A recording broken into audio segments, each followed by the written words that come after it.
Fala pessoal, Latos falando. Vamos lá pessoal, para mais um Falando Francamente, especialíssimo, né? A gente está aqui com o Fábio Gurgel, puta, um prazer estar aqui. O Luan tá que não se aguenta aqui, né? Já abracei, já beijei, brincadeira. Fábio, é um prazer gigantesco ter você aqui. Acho que o papo vai ser interessantíssimo, tem tanta coisa para falar, tanta coisa para perguntar que acho que... Prazer estar com vocês aí, uma honra. Bem-vindo.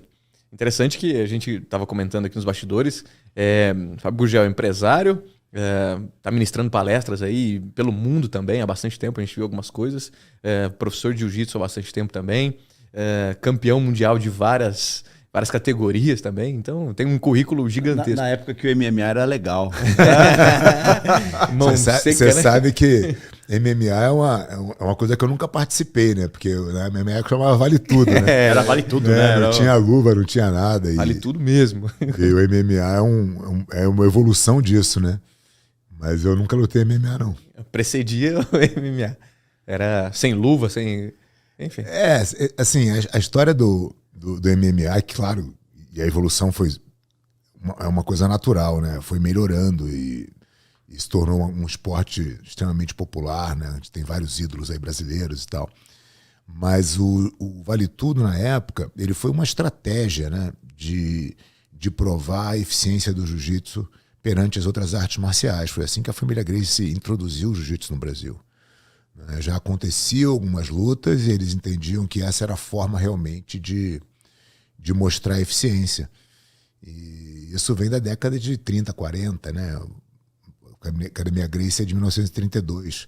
Então o Hélio e o Carlos davam aula de defesa pessoal e lutavam os eventos para provar a eficiência. E foram fazendo ali o nome, foram ficando famosos. É com essas histórias que eu fui criado. Então quando eu tive a oportunidade de lutar o Vale Tudo era uma defesa do legado do jiu-jitsu. E é bem um divisor de águas, assim, a minha geração, acho que ela é a última geração que luta Vale Tudo. Depois, tem muitos da minha geração que lutaram Vale Tudo e MMA continuaram mais um tempo, né?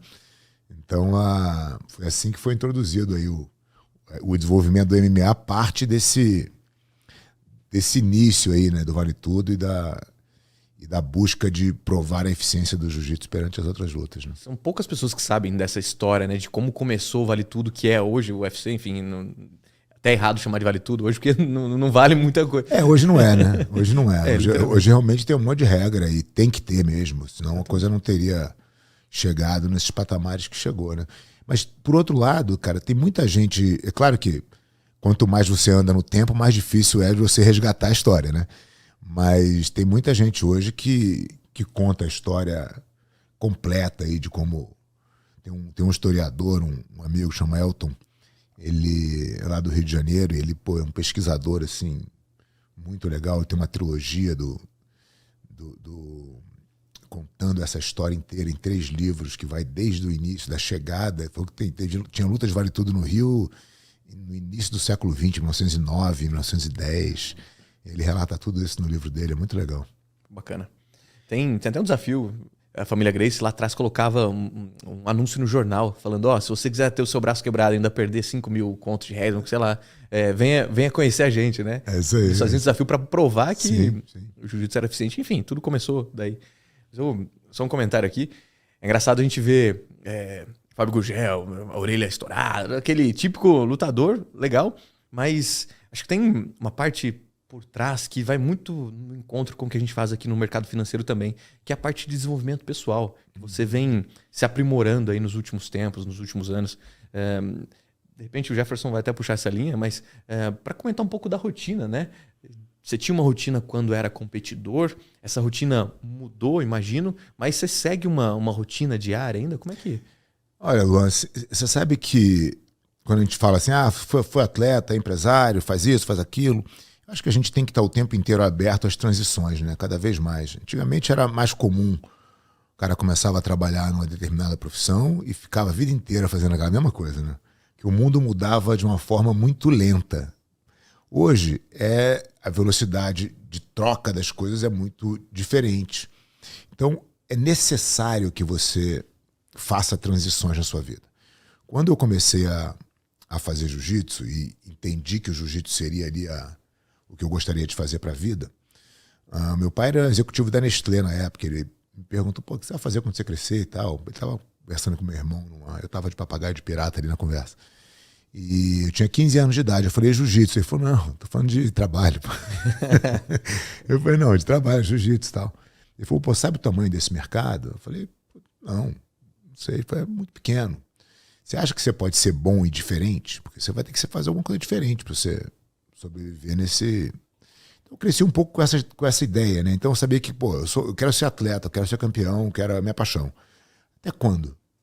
Né? Quanto tempo vai ser possível me dedicar a isso, né? E o que eu vou construir paralelo para que eu possa tirar o pé de um barco e ir para o outro? Então, dar aula era o mais próximo. Então, eu treinava, fazia meu treinamento e dava aula. Era o que todo mundo fazia na época, era o que a família Grace fazia, não tinha muito segredo. E eu fui me tornando um bom professor. Quando eu mudei e minha carreira de atleta terminou por uma questão óbvia de condicionamento físico e performance, eu já tinha consolidado um caminho como professor. Eu simplesmente comecei a me dedicar mais àquilo. Eu falei, bom, mas quanto tempo eu vou conseguir fazer isso aqui bem? Né? Vou ter energia para tomar conta dos alunos e tal, e estar no tatame todo dia.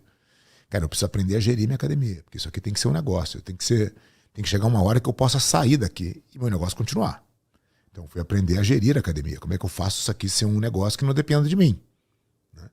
E aí você vai aprendendo essa prática e fala, bom, mas eu tenho aliança por trás, que é um negócio que todo mundo quer fazer parte. Como é que eu organizo esse negócio e coloco alguns fundamentos de gestão aqui para que isso se perpetue?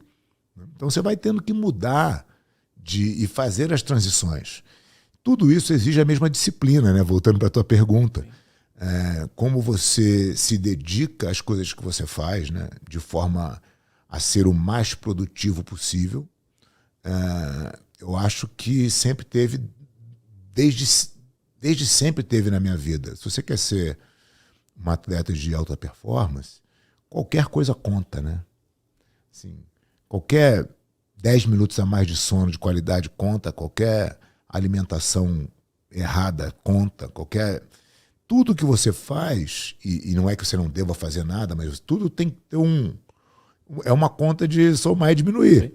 Entendeu? Você chegar lá no teu melhor resultado. Então, te exige um mínimo de disciplina. Aí você vai aprendendo que a disciplina é liberdade, né, cara? Ter disciplina é libertador. Tá tudo bem, entendeu? Até porque a gente precisa ter regras bem definidas para a vida, para o que a gente quer fazer, né? Toda vez que você traça um propósito, você tem que ter um plano para aquele propósito e você tem que seguir, né? São regras e essas regras vão necessitar de muita disciplina, né? Eu acho que as pessoas sem disciplina podem até dar certo. Deve ter casos aí, certamente tem, né? Sem nenhum pré-julgamento, assim, mas eu acho que você fica é uma insegurança, né? Porque como é que você ter a disciplina te traz uma previsibilidade, né? Essa previsibilidade é o que te dá a possibilidade, por mais que isso possa ser um paradoxo, mas isso é o que te dá a possibilidade de adaptabilidade. Quando você tem uma disciplina e você tem aquilo programado, se algo acontece fora, você está pronto para resolver. Mas se é sempre uma doideira, sempre uma montanha-russa, você não sabe nunca de onde vem o problema, né? Então acho que por isso que eu falo que a disciplina é libertadora, né? Você ter disciplina te coloca numa condição de preparo, sabe? Você associa muito disciplina com rotina? Você acha que a rotina gera disciplina ou a disciplina gera rotina?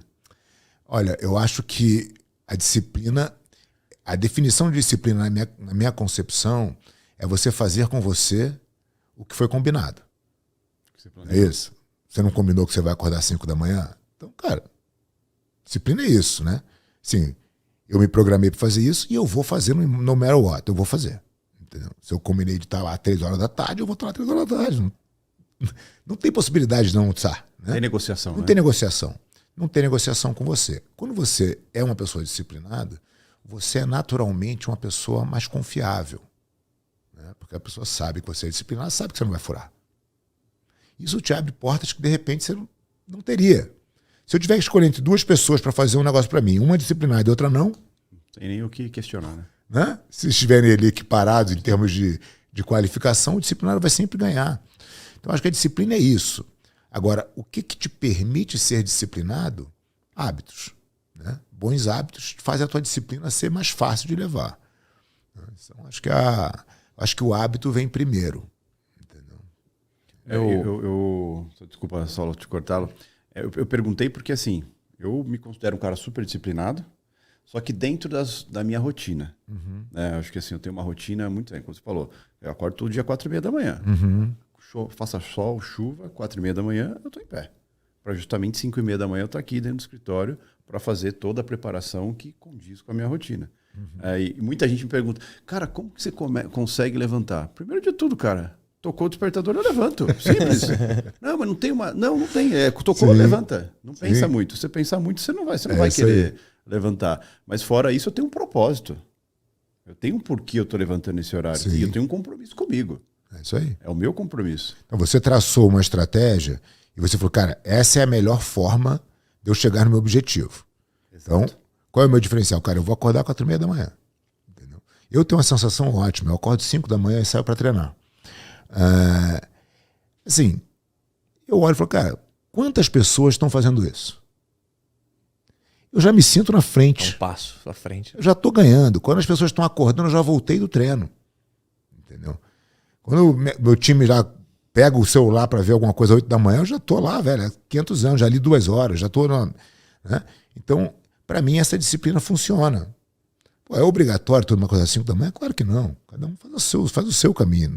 Escolha, né? Não estou dizendo que isso é o único jeito. Né? Tem gente que é mais notívago e vai dormir 2 horas da manhã, faz um trabalho que permite, tudo bem. Mas não é o meu estilo de vida. Eu gosto do dia. Então, eu prefiro acordar cedo. O meu sensei lá do interior, ele fala uma coisa bem legal, que eventualmente na academia chega um cara que por alguns motivos, hábitos da vida, já tem uma certa habilidade. Então, chega lá, nunca viu jiu-jitsu, mas ele chega na academia e já tem uma certa habilidade, ele consegue desenrolar de uma maneira mais fácil. E também, ao mesmo tempo, chega um cara que é disciplinado, não sabe nada também. E esse disciplinado vai apanhar, porque ele não tem as mesmas habilidades ali que o cara habilidoso tem. Então, é frustrante no começo para esse cara disciplinado, mas ele, no dia seguinte, ele tá lá. O habilidoso também vai estar. Porque ele tá batendo nesse cara, tá batendo em todo mundo ali, nas faixas brancas, né? E no dia seguinte, o cara disciplinado também vai lá, mas ele desanima. Aí vai no dia seguinte, até que chega um momento que começa a equiparar. Esse cara habilidoso já não tá tão mais à frente assim, porque o disciplinado tá buscando melhoria o tempo todo. Até que chega um momento em que esse cara disciplinado já tá um passo à frente. E o habilidoso, ele fica mais à vontade. Naturalmente, ele fica mais na zona de conforto dele. E o cara disciplinado tá ali, no dia seguinte. É um processo um pouco mais lento, mas é um processo orgânico, né? Você tem um resultado no longo prazo. E é interessante que quando a gente escolhe fazer alguma coisa por muito tempo, essa coisa com certeza vai surtir resultado, né? Seja tocar violão, seja dirigir, Sim. Seja aprender uma arte marcial, ou uma profissão nova, né? Existe uma escolha, né, que as pessoas às vezes confundem entre o talento e a habilidade. São duas coisas totalmente diferentes. O talento é esse cara que você descreveu habilidoso. É um cara que tem facilidade, naturalmente tem facilidade, né? O cara que nasceu algumas experiências, vai nascer. Enfim, nasceu com aquela habilidade ali, né? E o cara que é habilidoso é o cara que tem habilidade de aprender. Então, esse cara tem capacidade de aprendizagem e, obviamente, ele tem que ter a disciplina, né? Porque senão você não consegue fazer nada. Esse cara tende a ganhar desse, porque esse cara tem um relaxamento natural. Porque não é difícil para ele. Porque ele acha fácil.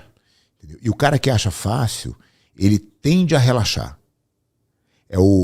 Às vezes é o grande erro do campeão. O campeão, quando ele chega, né, chegar a ser o campeão um dia, não é uma coisa tão difícil assim. Difícil é você se manter lá ganhando. Porque tudo gera um relaxamento, né? E aí eu volto para um ponto que a gente estava falando em off aqui, que é a coisa de você não trabalhar para um resultado. Quando você trabalha para um resultado, você tem 2 opções possíveis.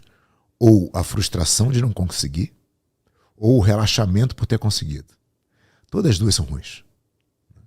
A gente deveria trabalhar sempre num mindset infinito, né? Que seria Cara, deixa eu construir um legado. O resultado é um milestone, que você olha para trás e fala, puta, quando ganhei aquele campeonato, ganhei aquele, pô, fiz aquela academia, fiz não sei quantos alunos campeão mundial, fiz... São pontos que vão acontecendo ao longo da tua trajetória. Mas quando ele vira o objetivo, você só tem essas duas opções. E esse cara que é talentoso demais, ele tende a cair nessa armadilha. É tudo muito fácil. Não preciso treinar tanto. Tudo bem, não acordar às 5, vou acordar às 7. Um dos caras mais incríveis aí de mindset, de treinador, é o Bernardinho, né? Sim. O Bernardinho é um cara fantástico. E ele tem uma...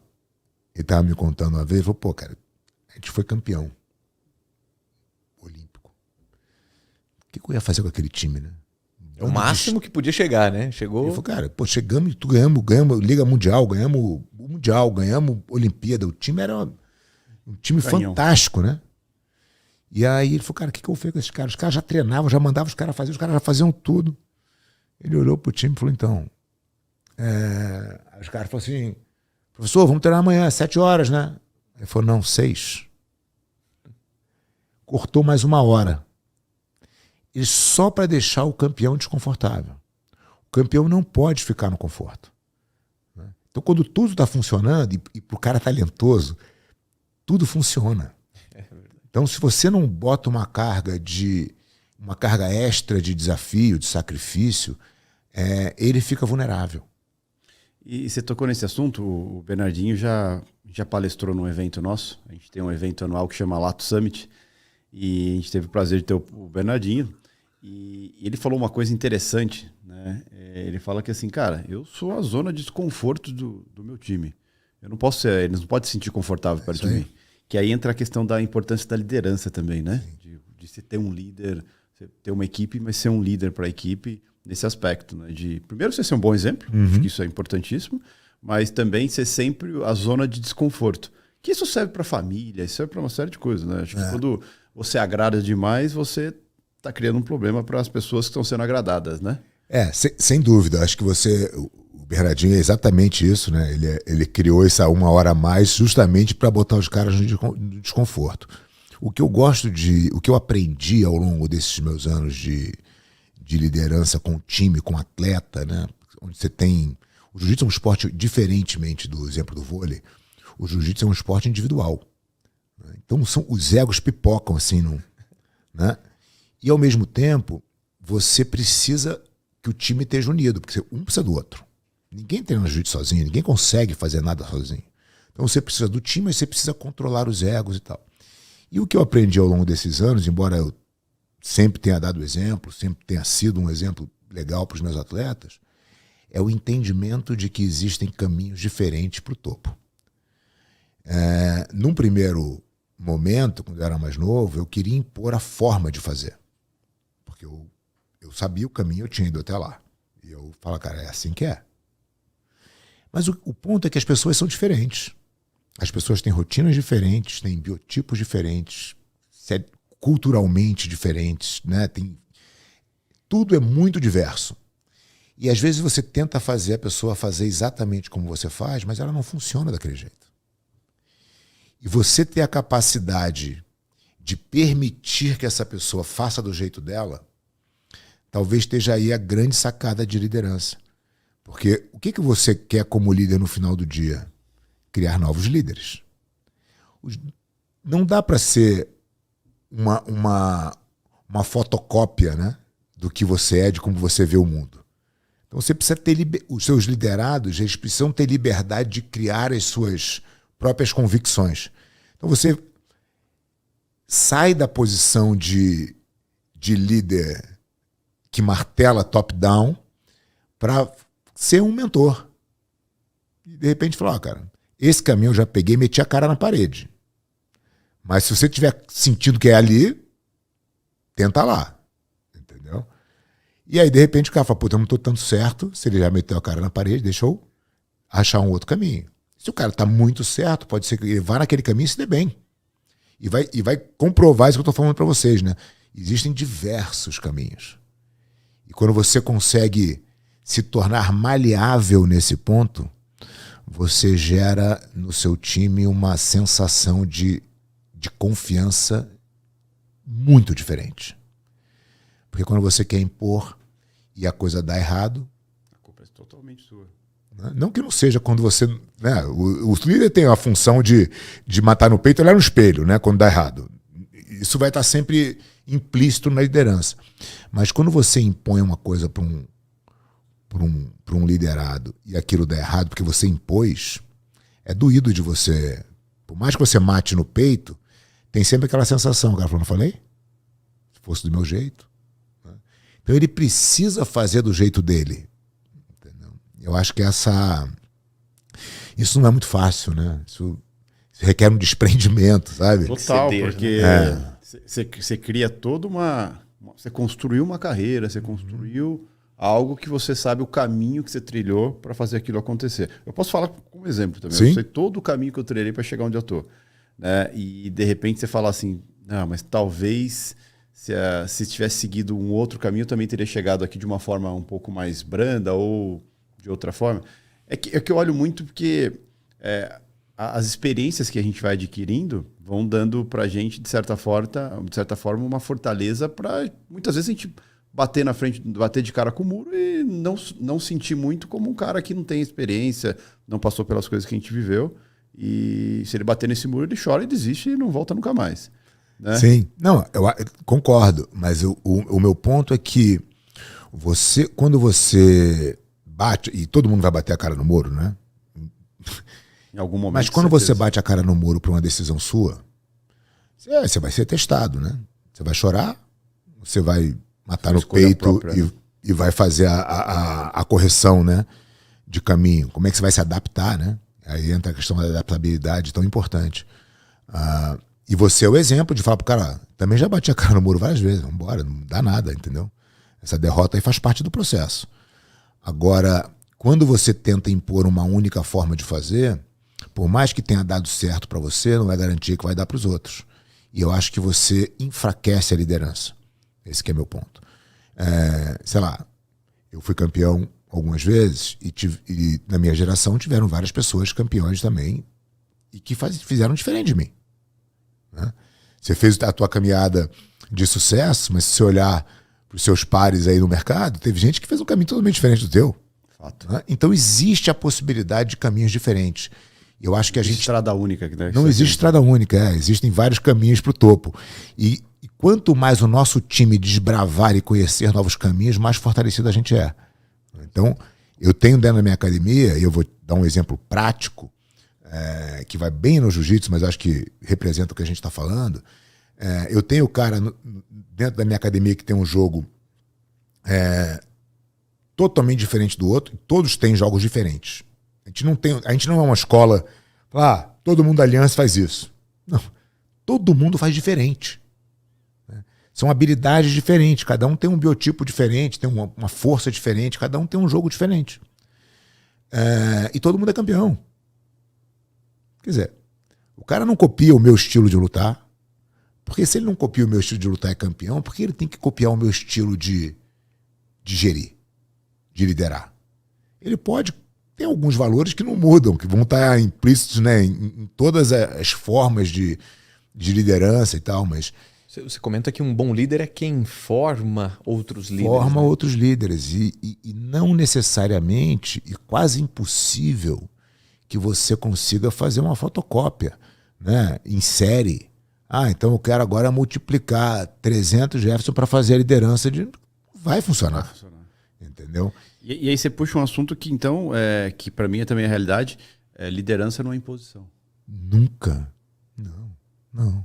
Liderança é total, o que você falou do exemplo. Né? Não é a melhor e a única forma de fazer. Você dá o exemplo, as pessoas falam, puta, eu quero ser que nem aquele cara. A liderança, ela é inspiracional. Né? Ela nunca... É claro que existe uma hierarquia e sempre vai existir, é necessário que ela aconteça. Né? Todas as relações, todas as sociedades são formadas hierarquicamente. Não adianta mudar. Não, parece que não. Parece que essa tentativa não funcionou ainda, né? Estão tentando, mas parece que não deu certo até hoje. Então, assim, existe essa questão hierárquica que, tudo bem, ela está ali, ela tem que ser respeitada. Mas se você for só pela condição hierárquica, você vai virar o chefe. Você não vai virar o líder. O chefe é aquele cara que hierarquicamente está acima de mim, que eu tenho que respeitar, que eu tenho que fazer as coisas que ele manda eu fazer e tal. Mas não admiro, não admiro. Feito por obrigação. Com esse cara eu não vou. É. Entendeu? E um exemplo assim, esse cara vai contra valores e princípios éticos que eu não concordo. Naquele momento, ele pode ser meu chefe porque eu não tenho escolha. Mas meu líder ele não é nunca. E tem o cara que é o meu líder, que é o cara que eu acredito no propósito, que eu estou alinhado na missão, e com esse cara eu vou para qualquer lugar. Essa é a diferença do líder e do chefe. Né? Como que eu construo no meu time essa formação, essa inspiração? Através do exemplo, através da conduta moral, né? Através da resiliência. Né? Quando todo mundo está... O que é o líder? Né? O líder é o seguinte, então todo mundo aqui na sala, está tudo muito bem. Cara, apareceu um monstro ali, ó. Quem vai dar o passo para frente? O líder. Não é isso? O cara que dá o passo para frente é naturalmente onde as pessoas vão seguir. Aquilo não necessariamente é a melhor solução, tá? O líder às vezes erra também. Mas a atitude do líder é de se botar em risco. Isso faz com que você erre mais vezes. E aí entra a resiliência. Então, Começa a descobrir no caminho também. Você vai ali, bate na parede, volta, tenta de novo, se adapta, faz diferente. E aí entra a questão, o que é um ser humano, uma pessoa que está buscando alguma coisa sem erros, né? Porque eu enxergo que assim, cheguei onde cheguei de tanto fazer merda, de tanto errar, de tanto dar cabeçada e aprender com elas. Então, aí o teu liderado olha pra isso e fala, cara, o Jefferson toda hora ele vai, ele tenta, puta, hoje deu errado, amanhã deu errado, mas pô, golaço. Né? São mais erros até que acertos, mas os acertos são, né, são relevantes, quer dizer, você faz porque você só aconteceu aquilo porque você errou algumas vezes. Ganha experiência com aquilo. Você começa a entender a derrota. Pensa no jiu-jitsu no seguinte, o jiu-jitsu é uma atividade, né, onde você perde toda hora. Porque tudo que eu quero fazer, meu adversário não quer que eu faça. Então, se eu boto a mão na tua gola, você tira. Aí eu tento segurar a tua calça, você estoura a minha pegada. Aí eu não quero que você bote a mão na minha gola, você vem com a mão na minha gola. Porra, cara chato, né? Tudo que eu quero fazer, ele não deixa. Tudo que eu não quero que ele faça, ele quer fazer. Então, isso acontece o tempo inteiro, constantemente. São micro derrotas. O tempo todo, dentro de um processo. Você vai se acostumando que as derrotas fazem parte do processo. Derrota não tem problema. Né? Derrota é parte. O ponto é, eu desisti de tentar? Que é o conformismo. Aí é o fracasso. Não é isso? Então, a derrota, vamos lá, cara. Tentativa e erro. Vamos errar 1 milhão de vezes. Né? Desistir, não. Desistir é onde, assim, você pode conscientemente falar, cara, essa estratégia está esgotada, tentei tudo, não dá, vamos mudar de estratégia. Eu não estou desistindo do que eu quero. Você só está ajustando a rota. Eu estou me adaptando, porque aquilo, estou batendo na parede toda hora. Não vou fazer a mesma coisa e esperar um resultado diferente. Né? Mas você vai se acostumando com esse processo. E quando você, líder, dá esse exemplo, as pessoas falam, cara, o tiro está batendo no peito dele primeiro. Por isso que esse cara é meu líder. É o dele que está na reta. Se der errado aqui, é ele que perde. É a reputação dele que está em jogo. Olha quanta coisa o líder bota para jogo o tempo inteiro. Né? Esse é o cara que fala, puta, eu quero lidera para esse cara. Esse cara é um bom exemplo para mim. E aí vem a segunda questão que eu acho que é mais relevante ainda e que atinge talvez um nível de liderado um pouco mais elevado, que é o propósito. O cara para fazer parte de um grupo e ter um líder que ele não está alinhado na missão, ele vai até onde ele precisa, mas o cara que não precisa mais não vai. Não vai, pô. Por que eu vou me alinhar se eu não preciso? Por que eu vou me alinhar com um cara que eu não acredito no que ele propõe, no que ele faz, no que ele defende? Né? Então chega uma hora que você precisa de alinhamento de valores e alinhamento de missão. Aí você constrói uma liderança verdadeira. Porque aí, assim, eu não estou aqui na Latos porque eu quero ganhar dinheiro ou porque eu quero fazer um bom negócio. Eu estou aqui porque eu acredito no propósito e eu quero remar nesse barco. Porque, puta, cara, se isso aqui der certo, puta, eu vou me sentir realizado. E se a gente for pela motivação, a motivação ela oscila e ela acaba. O propósito tá sempre aí, né? Cara, se você me apresentar um cara todo dia motivado, entendeu? Você acorda às 4h30 da manhã motivado, é difícil. Não existe, né? Não existe. Motivação... Assim, se você botar no degrau do que a gente está falando aqui, a gente falou de líder inspiracional, né? A inspiração é a primeira coisa, cara. Pô, me inspire em alguém, eu quero fazer alguma coisa, né? Pô, eu admiro aquele cara, pô, eu quero ser igual a ele, o que for, né? A inspiração é importante. Depois da inspiração, você se motiva. A motivação é individual. Só você pode se motivar, ninguém tem esse poder, né? A motivação é interna. Aí vem a disciplina, que é o que te mantém fazendo. Sim. Porque a motivação não vai estar lá. Então você precisa da disciplina, e aí você vai ver que mesmo com a disciplina, puta, essa parede insiste em estar na minha frente, né? E aí vem a resiliência de você não... Então tem uma escala aí de inspiração, motivação, disciplina e resiliência, que, cara, que tem que estar alinhado, entendeu? Senão você empaca. Exatamente. Foco, né? Nunca perder a visão do foco, do objetivo. Então, se você está alinhado de missão, cara, e tem propósito, eu acho que o foco talvez seja a coisa mais... o tiro mais curto. Né? Porque assim, cara, pode mudar. As coisas podem mudar de caminho. E hoje em dia muda muito. Não é isso? Então assim, pô, tem um time coeso, meu time é demais, né? É meio de Collins, assim, quem tá no ônibus, né? Não interessa onde o ônibus tá indo, a gente muda a direção do ônibus. Mas meu time... Tá junto. Tá junto, né? Essas pessoas que acreditam no meu propósito também acreditam na mesma coisa que eu. Então nós temos um alinhamento de missão aqui, né? Então a gente tem na Aliança lá, cara, nosso propósito é levar o jiu-jitsu para a maior quantidade de pessoas possível e fazer o jiu-jitsu transformar a vida delas. Né? Essa é a missão de todo mundo que tá lá, entendeu? Se você não consegue enxergar isso, cara, vai ser difícil, né? Pelo menos lá no andar de baixo você pode até ficar, mas quando se começa a subir um pouquinho, onde não é mais a grana, onde não é mais, cara, tá fazendo o que lá, entendeu? Você vai se sentir excluído, né? Se você não vai querer. Exatamente. Entendeu? Porque as pessoas só falam disso, entendeu? Os caras puta louco. Verdade. Tem uma coisa, você comentou sobre micro derrotas, né? Vai muito de encontro com o que a gente faz aqui dentro do mercado. A gente faz em média 10 operações por dia e tal. Eventualmente, uma delas não é bem sucedida. E tá tudo bem com isso. Uma só? Não. Porra, eventualmente. Pô, cada 10 eu acerto uma, vocês estão errando uma. Não, erra um pouco mais, mas o fato eu comento com as pessoas de ressignificar essa operação errada. Uhum. É muito normal quando a pessoa erra uma operação, porque você analisou macroeconomia, geopolítica, os indicadores de juros. Muitas variáveis que a gente olha para tomar uma decisão. Claro. Uma dezena de variáveis que a gente analisou e pode ser que dê errado. Tá tudo bem com isso. E a pessoa dá um tapa na mesa, filha da puta, fica brava, fica chateada com isso. E isso desencadeia uma série de outras situações que, no final do dia, a chance de dar errado é muito grande. E eu comento sempre, ressignifica isso. Uhum. Você estopou uma operação porque você está cumprindo o seu gerenciamento. Ou seja, você analisou todo o cenário, entrou, deu errado, você saiu da operação. Esse é o correto. Claro. Mas a pessoa se pune por fazer o correto.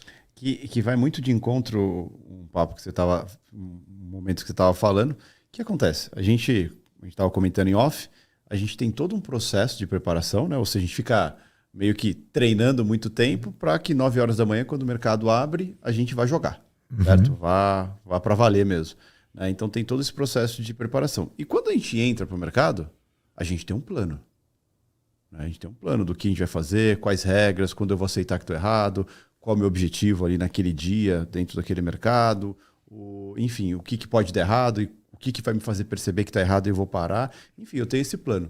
Só que as pessoas têm um plano, mas ela está seguindo o plano, mas quando vem alguma coisa errada, ela não aceita. E detalhe, uma série de... mas só que essa, como a gente falou, né? Puta, de 10 errou uma. Só que parece que as 9 que ela acertou não serve para nada. Porque ela errou uma. E esse errar uma gera os próximos erros dela. Por quê? Com o mercado financeiro, qual que é o problema? A gente lida com o dinheiro o tempo todo. Uhum. Então o seu erro é perda de dinheiro. Fatal. Né? E ninguém gosta de perder dinheiro. Então, Nem de estar errado. Oi? Nem de estar errado. Então você está errado e perde dinheiro, que é a pior coisa do mundo, né? Ninguém gosta de estar errado e ninguém gosta de perder dinheiro. Aí, no mercado financeiro, quando você erra, você perdeu dinheiro. Então, isso frustra a pessoa. né? E muitas vezes esse erro nem é maior do que os acertos que ela teve naquele mesmo dia. Mas aquele erro faz ela faz ela querer consertar aquele erro. E acho que você vai compartilhar um pouco com a gente disso. Consertar nunca funciona, né? Assim, eu acho que todo erro te traz a oportunidade de um aprendizado. Agora, você não tem o poder de voltar no tempo, ninguém tem. Que é o consertar, tu não quer consertar. O erro feito, o erro está feito. No jiu-jitsu, você não perde dinheiro diretamente, mas você é subjugado por alguém, né? Alguém eventualmente do mesmo tamanho, até menor do que você, se estivesse num cenário de luta real, te mataria. Você estaria, né, fora do jogo. Às vezes você vai treinar e você faz lá 10 rounds de treino e perde um. E tem um cara que se incomoda que perdeu aquele um. Porque ele tem aquela coisa do campeão, ele não pode perder, ele não aceita a derrota. O que até aí tem um ponto positivo. Tá? O cara ser inconformado com a derrota e bota ele pra frente. O que ele não pode ser é justamente essa tentativa de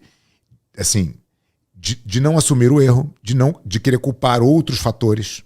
Né? O cara tem que ir lá e falar, cara, eu errei aonde? Por que eu errei? Espelho. Então, no espelho sempre. Né? Quando dá certo, ele deveria olhar na janela, falar, pô, quem que me ajudou? Né? Quem do meu time me deu um insight bom? Quem da reunião lá falou o ponto que eu apostei aqui e me dei bem? Né? E o que as pessoas muitas vezes, no meu entendimento, cometem o erro, é que quando dá certo, eles querem matar no peito e falar, eu sou foda. E quando dá errado, eles querem apontar o dedo e falar, cara, você me deu a informação errada, por isso que eu errei. Aquela regra do médico, sabe? Quando dá certo, graças a Deus. Quando dá errado, a culpa é do médico. Então, é um pouco isso sempre, né? Então, acho que o erro deve ser uma fonte de nova oportunidade de conhecimento. Né? Então, se eu cometi um movimento errado e por isso o meu adversário me finalizou, eu quero entender como ele fez isso, eu quero entender o que eu deveria ter feito para não cair de novo na mesma armadilha. Né? Então, é uma fonte de conhecimento.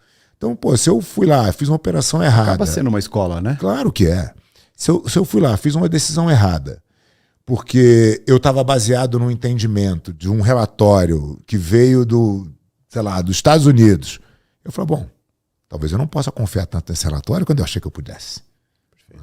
Então, ou fiz a leitura e interpretação errada dele. Errada? Então, pode ser também. Qualquer que tenha sido o meu erro, o erro é meu. Entendeu? Eu acho que o que é importante a gente despertar na turma, né, e no nosso time como um todo, cara, assume a porra do erro. Mata no peito pro teu bem. Busca a tua verdade, porque as pessoas tendem a se esconder da verdade. Elas tentam maquiar, é muito mais importante, deixa como os outros estão me vendo, do que de fato a verdade. Porque a verdade não tem duas. Agora, eu posso te mostrar ou não. Eu posso ter feito uma operação horrorosa e deu certo, mas totalmente sem fundamento. Que é um erro. Sabe que é um papo que a gente tem sempre aqui. Às quartas-feiras aqui a gente tem um papo junto todo mundo, né? E a gente bate um papo sobre essas questões. O último papo foi justamente sobre erro, né? Porque a gente vive uma constante no mercado financeiro com erro. Né? O mercado te força a errar. Tem até uma frase sua que fala muito sobre a questão assim, do jiu-jitsu, né? Você pode até não se tornar... Como que é a frase, Lula, que você que me falou? Que é muito conciliadora com o mercado. O jiu-jitsu pode não te mudar, mas vai te revelar quem você é. E o mercado faz isso, ele te revela o tempo todo, né? E o mercado, eu sempre falo que ele te deixa nu no meio da rua, né? Que nada bacana, né? Constrangedor. E o mercado é isso, o mercado te revela o tempo todo. Ele te mostra quem você é. O mercado tem aquela quando o mercado baixa, a maré baixa, e que vê quem tá de cueca. Literalmente. Basicamente isso. Por que acontece? O mercado, eu sou disciplinado. A hora que você senta na frente do mercado, você percebe que você não é disciplinado, coisa nenhuma. Né? Não, eu sou dedicado. A dedicação que o mercado exige, você vai ver que você não é dedicado a coisa nenhuma, que ele exige muito mais que isso. Então é uma série de coisas que ele te mostra quem você é. E ou você melhora ou você é expulso. E a expulsão do mercado é a pior de todas, né? Porque é uma expulsão financeira. É assim, eu acho que tem uma busca pela... Eu estava falando isso na aula de hoje até. Tem uma busca pela nobreza, né? Pelo que é virtuoso, que a gente deve perseguir. E uma delas é você viver na verdade. Então não interessa você passar para os outros a impressão. Isso eventualmente, e eu entendo até porque as pessoas fazem isso, porque eventualmente cola. O cara cria um personagem e as pessoas compram aquele personagem. E o cara acaba ganhando dinheiro, acaba tendo algum tipo de sucesso em alguma atividade, mas... Por quanto tempo? Pois é, aquilo não é sólido, né? Aquilo não é verdadeiro. Então eu acredito muito mais no disciplinado, no longo termo, no cara que é a constância, né? Que é a constância. E que é a consistência, porque você não precisa fazer um papel, é aquilo que você é. Então você deveria buscar o tempo inteiro essa verdade. E quando o erro acontece, né, voltando para o nosso ponto do erro, é a oportunidade de você analisar aquilo e falar, cara, o que deu errado? Por que deu errado aqui? Às vezes é uma aposta de uma leitura errada, mas às vezes é uma convicção errada. E convicção errada, você precisa de um brutal fact para mudar. Sim. Né? Atrás da convicção, né, assim, mais difícil de mudar que a convicção, só crença. Né? Mas a convicção é muito difícil. O cara que tem uma convicção de uma coisa, é difícil você mudar, tem que ter um choque. Às vezes a perda da grana é um choque. É um choque. Entendeu? É uma oportunidade para o cara mudar. Só que aí, por isso que eu falo que o mercado financeiro te deixa...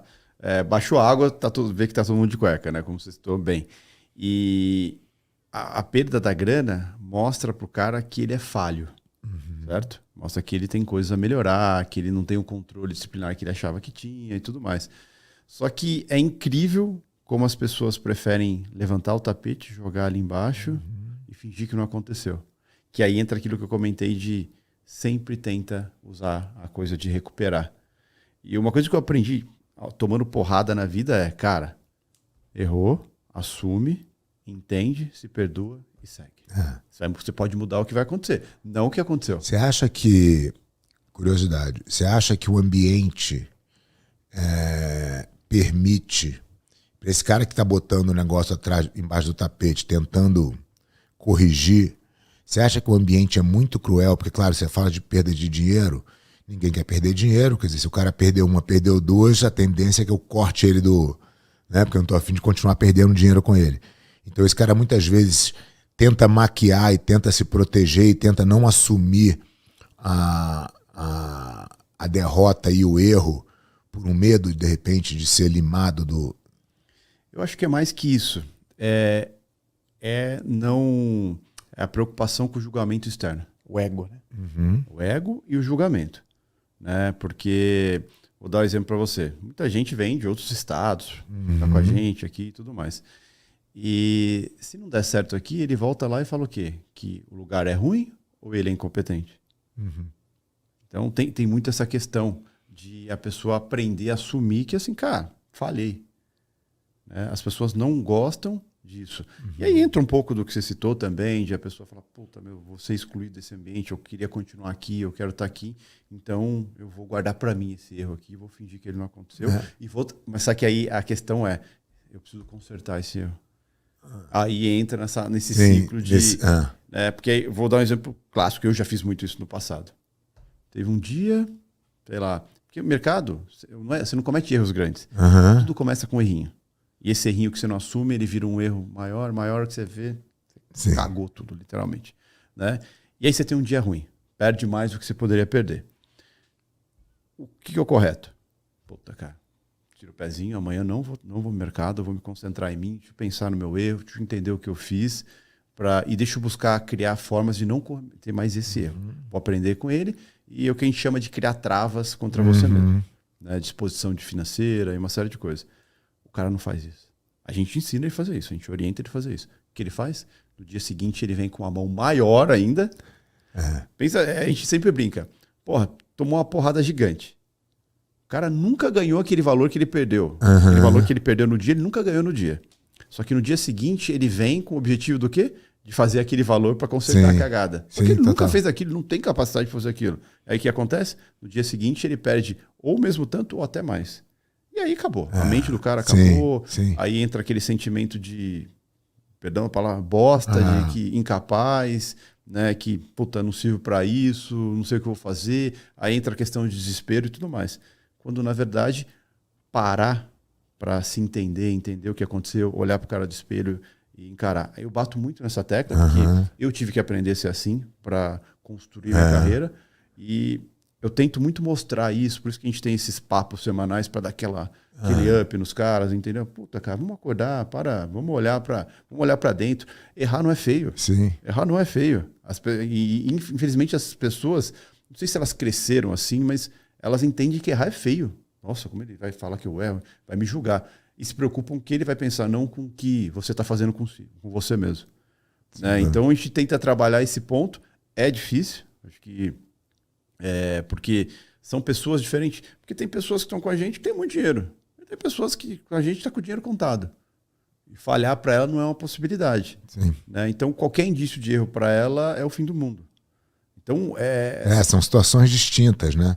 Mas eu acho que a forma como você lida com o erro, ela, como você estava falando, né? Ela deve ser educacional, assim, cara. O que eu tô aprendendo com isso aqui, né? Não adianta eu vir igual eu era, né? Eu vou perder de novo. Você sabe que tem uma história engraçada. Lá no passado, no meu começo no mercado financeiro, eu só fazia merda, né? Mas até não tem uma justificativa, mas na época não tinha a democratização de informação que tem hoje. Certo? Então eu não tinha acesso. Eu comecei lá em 2000 no mercado, então faz um tempinho. Então não tinha essa democratização de informação que tem hoje.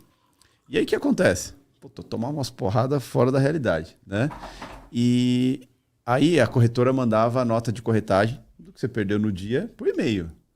Aí tinha aquele sentimento de não reconhecer. O que eu fazia? Não abri o e-mail. Se eu não abri o e-mail, não vi quanto eu perdi.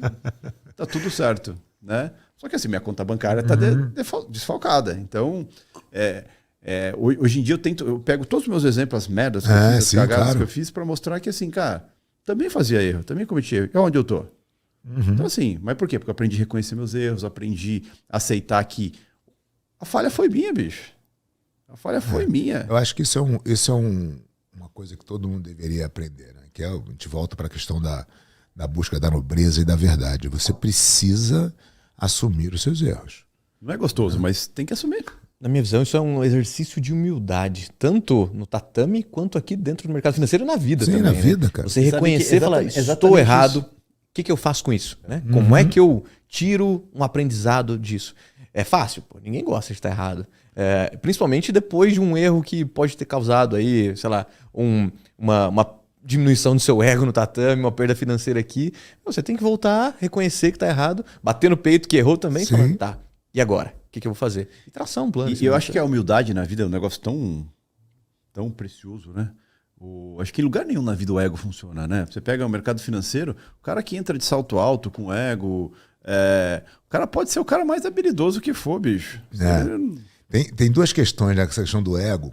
É claro que o ego tem joga como seu inimigo muitas vezes, mas o ego é uma coisa que você não tem como se livrar, né? O ego é parte de você. Se você não tiver ego, você está morto. Né? Mas ele não pode sobressair sobre tudo, né? Muito bem, você tem que ter um alinhamento, né? O que o teu ego deve buscar? Dostoiévski tem um entendimento que ele chama de a dialética da vaidade, que é justamente o equilíbrio do seu ego com para quem você faz, que é o lado humanitário. Né? Se você não se o seu propósito não envolve ninguém, significa que por mais sucesso que você tenha, você vai estar no topo da montanha sozinho, que não tem graça nenhuma. Né? Você precisa ter pessoas para partilhar o seu sucesso. E esse alinhamento é o que faz com que a sua vida fique dentro desse equilíbrio positivo.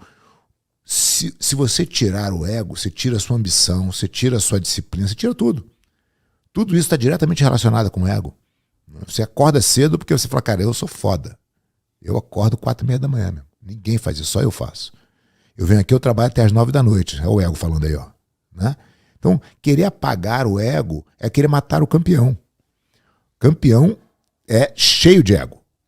Né? Inclusive, tem uma das transições mais difíceis, né, no mundo do jiu-jitsu e acredito que no mundo da competição em geral, é você, quando você deixa de ser competidor, onde o seu ego tá dominante, e vira a chave para ser professor, por exemplo, onde é tudo para os outros.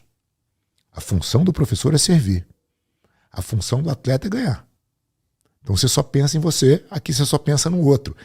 E assim, essa é a grande dificuldade do cara que não faz a transição de forma gradativa e fala assim, não, quando eu terminar a minha carreira eu vou ser professor. Eu falo, não vai, cara.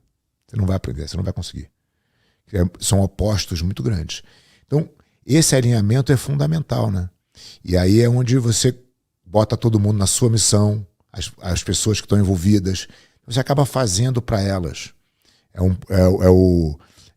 virtude do egoísmo, né? De Jane Rand, que ela fala onde você só faz o bem para os outros porque aquilo te faz bem. E é assim que tem que ser.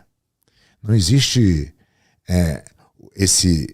essa tentativa de colar essa pecha altruísta nas pessoas, nos filantropos, né? Olha como esse cara é bonzinho, olha o fulano de tal, que olha, doou não sei quantos bilhões. A gente sabe qual é a verdade por trás disso tudo, né?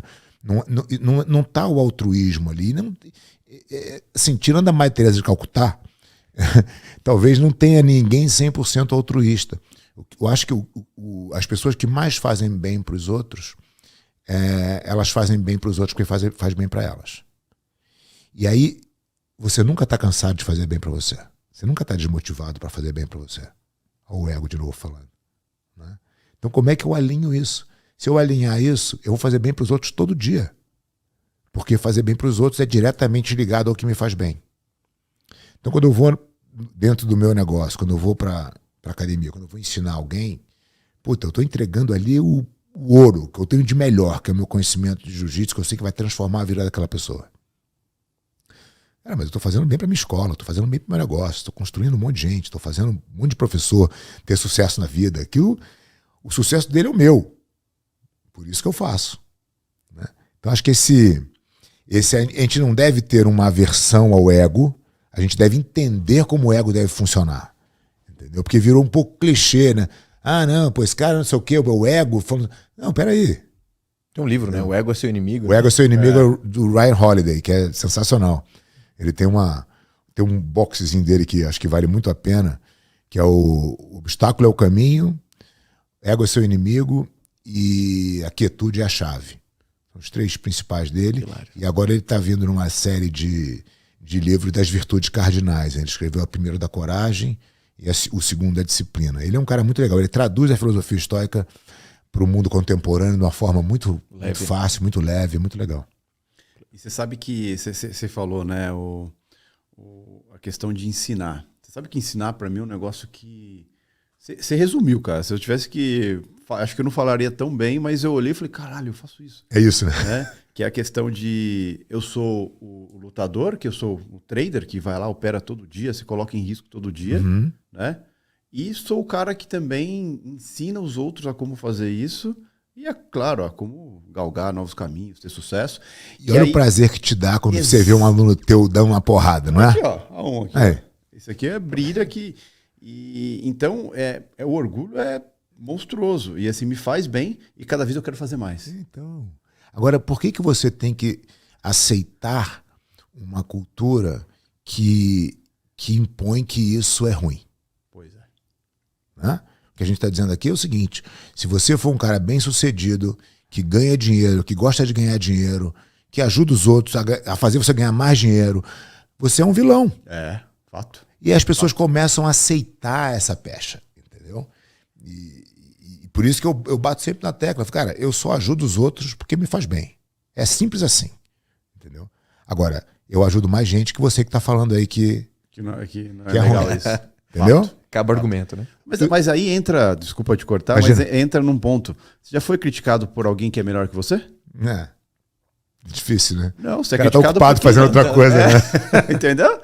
Esse é o X. Eu nunca fui criticado por alguém que fez mais do que eu. Eu sou criticado por quem fez menos. Eu ouvi uma vez uma discussão e era um negócio de projeto social e tal. E aí o cara falou pra ele assim, não, a nossa diferença é que eu gosto de ajudar as pessoas e você não. Eu falei, olha, tudo bem. Acho legal você gostar de ajudar as pessoas. O que exatamente você fez para ajudar as pessoas com o dinheiro de quem? Né? Porque fazer com o dinheiro dos outros também é mole. Agora, eu vou te dizer a maneira que eu tenho de ajudar as pessoas. Aí eu falei assim, vou fazer o seguinte, não vou nem falar nada. Vai lá na parede da academia e olha quantos campeões mundiais foram feitos lá e onde essas pessoas estão. Essa é a minha forma de ajudar, fazendo o que eu sei fazer, doando o meu tempo e o meu conhecimento. Que é a coisa mais valiosa. E criando oportunidade de trabalho. Né? Então, aí as pessoas na cabeça pensam o seguinte, mas você está fazendo isso porque você está crescendo a aliança. Eu falei, exatamente. Eu não vejo problema nisso. Eu acho, pelo contrário, se eu crescer a aliança, eu vou poder ajudar mais gente. Agora a gente está com um projeto que é o Instituto Aliança, que a gente lançou, está indo para o 2º ano, que é um instituto que cuida de 24 atletas. Inclusive, um dos nossos patrocinadores principais é o BTG. A gente cuida de 24 atletas para que eles possam correr o circuito mundial, né, europeu, pan-americano, mundial e tal, brasileiro. E, pelo lado, a gente educa esses garotos a dar aula, a saber gerenciar uma academia, a tratar bem as pessoas, a entender como é o objetivo que os alunos vão ali, a entender o quanto o jiu-jitsu pode ser benéfico para a vida do cidadão comum, que não quer ser atleta, mas quer usar o jiu-jitsu como ferramenta de desenvolvimento. Como é que a gente prepara esse garoto para ser um profissional amanhã? Esse profissional amanhã vai fazer o quê? Vai aumentar a minha escola. Replicar, né? Claro, ele vai virar um replicador. Fato. Ele vai embora do instituto, em poucos anos, eu vou trazer mais gente para cá, e isso vai virar um ciclo virtuoso.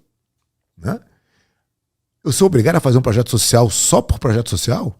Não, de jeito nenhum. Até porque nunca dá certo. Porque você, como é que continua? Entendeu? A conta não fecha, né? A conta não fecha. Entendeu? Aí, o cara que quer fazer isso, e isso acontece no jiu-jitsu, mas isso acontece em todas as áreas, né? O cara fala, não, eu só quero devolver. Mentira.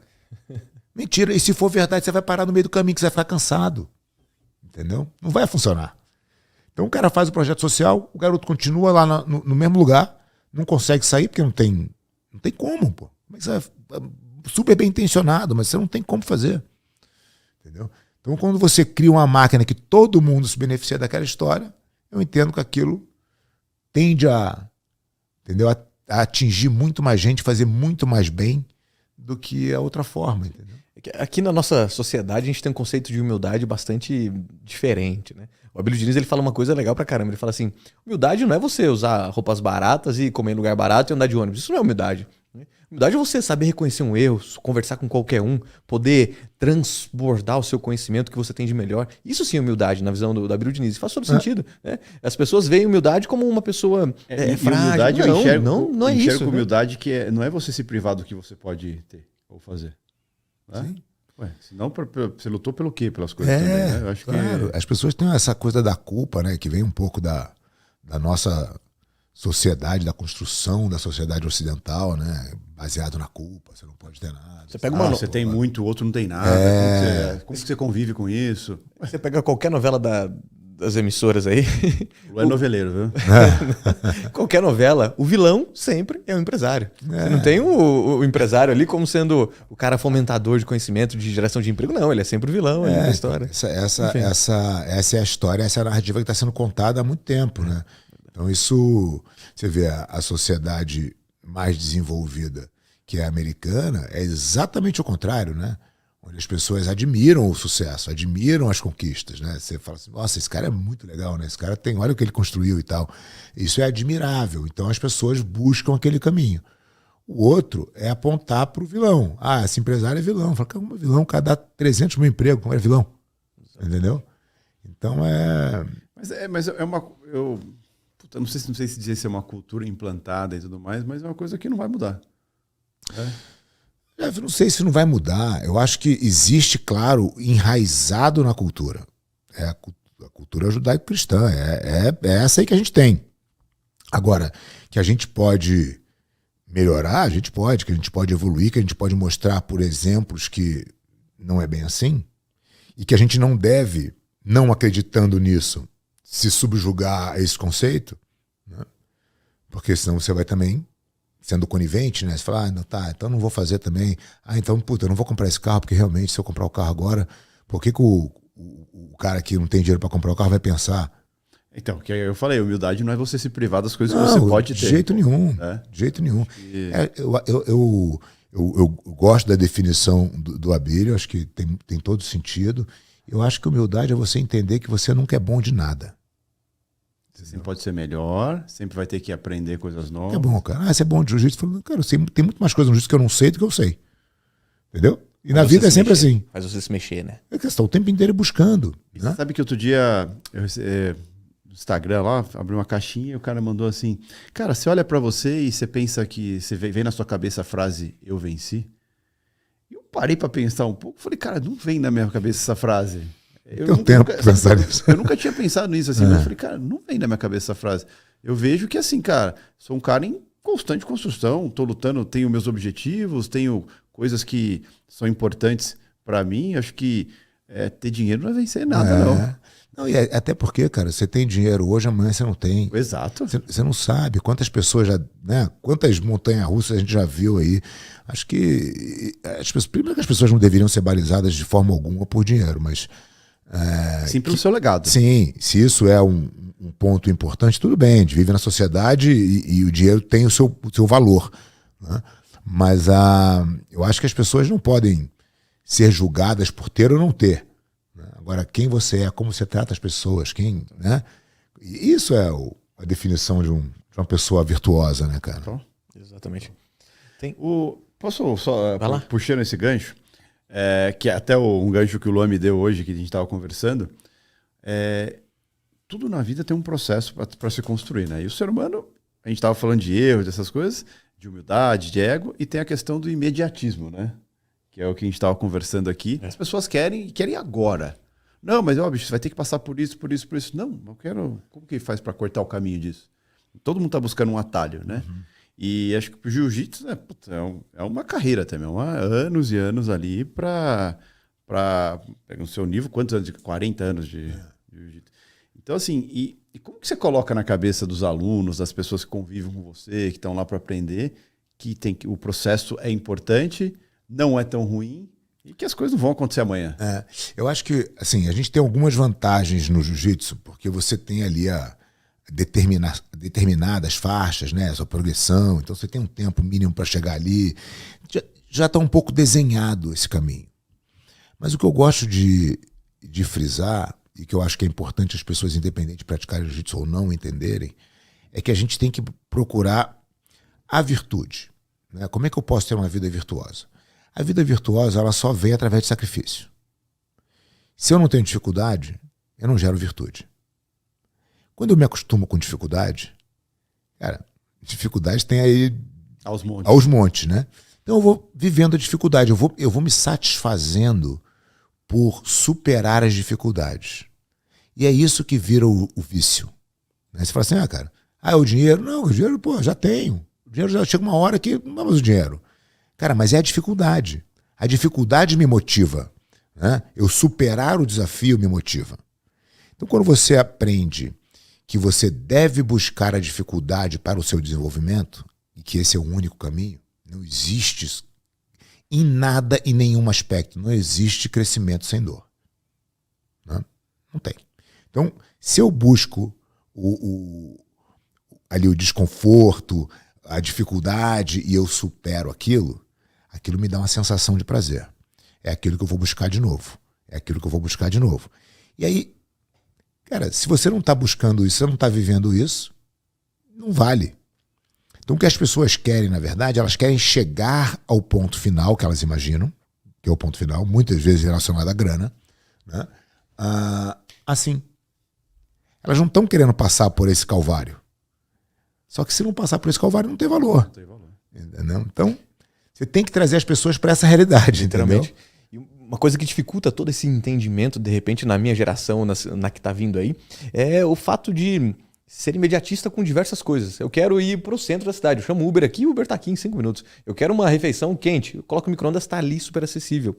E eu tenho 2 exemplos aqui. Um cara graduadíssimo em jiu-jitsu, um cara muito bem sucedido no mercado financeiro. São 2 pontos da minha vida que eu considero bastante. Mas eu sento do lado dele, vejo as operações, a gente troca figurinhas ali. Só que eu tô ali, né, pequenininho comparado com ele. Olha, o cara tá fazendo um caminhão de dinheiro ali, literalmente.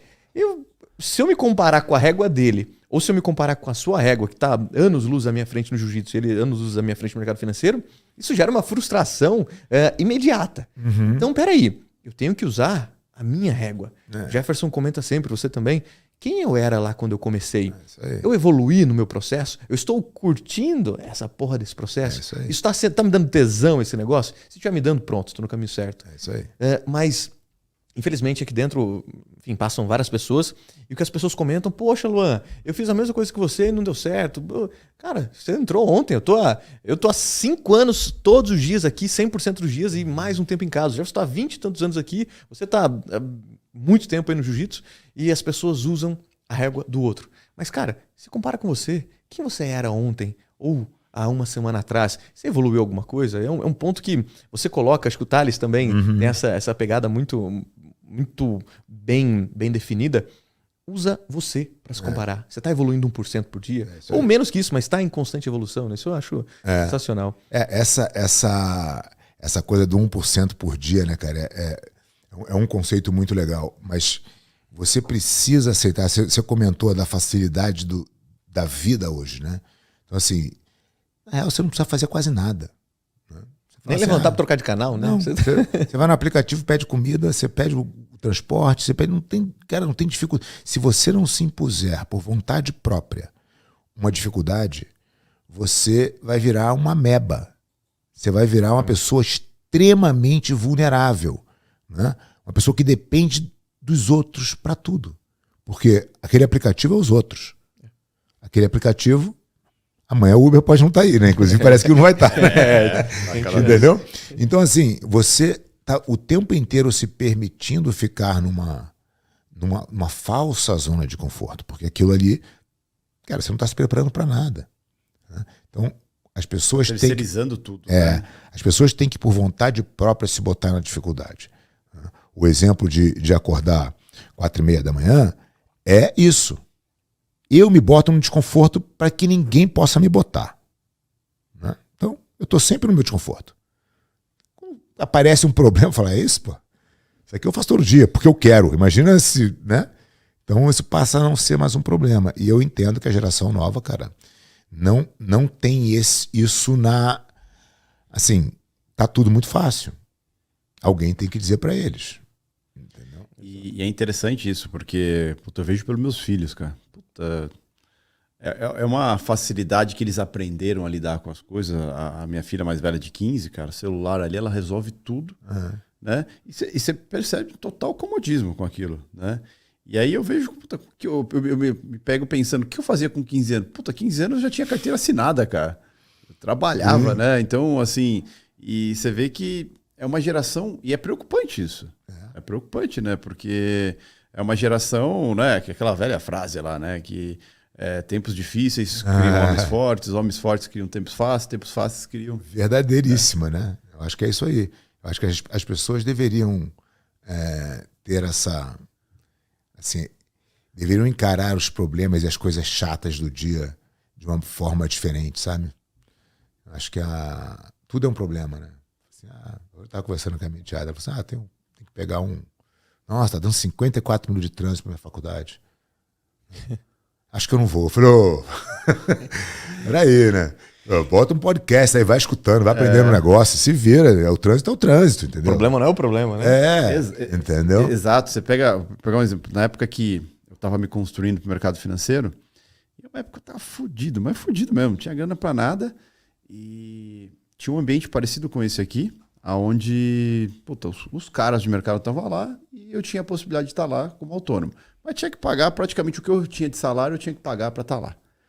Eu falei, cara, ou eu faço isso ou talvez eu não vá para lugar nenhum. Foi lá, me coloquei no risco. Ia para lá. Só que chegou um ponto que assim, bicho, não tinha o que comer, só tinha dinheiro para pagar onde eu morava. Uma república ali perto da USP ali, né? E tinha dia que eu não tinha grana para pagar o transporte para ir até lá. O que eu fazia? Não ia? Não. Saía 4 horas da manhã andando ali da Alvarenga, da entrada da USP ali, até o centro de São Paulo, ali na São Bento. Né? Então, é isso, cara. Isso é o... Meu, quanto você quer isso aí? Sim. Né? E assim, aí vem a questão de imediatismo que eu estava falando. O cara quer ser a gente. Quer ter o que ele tem agora.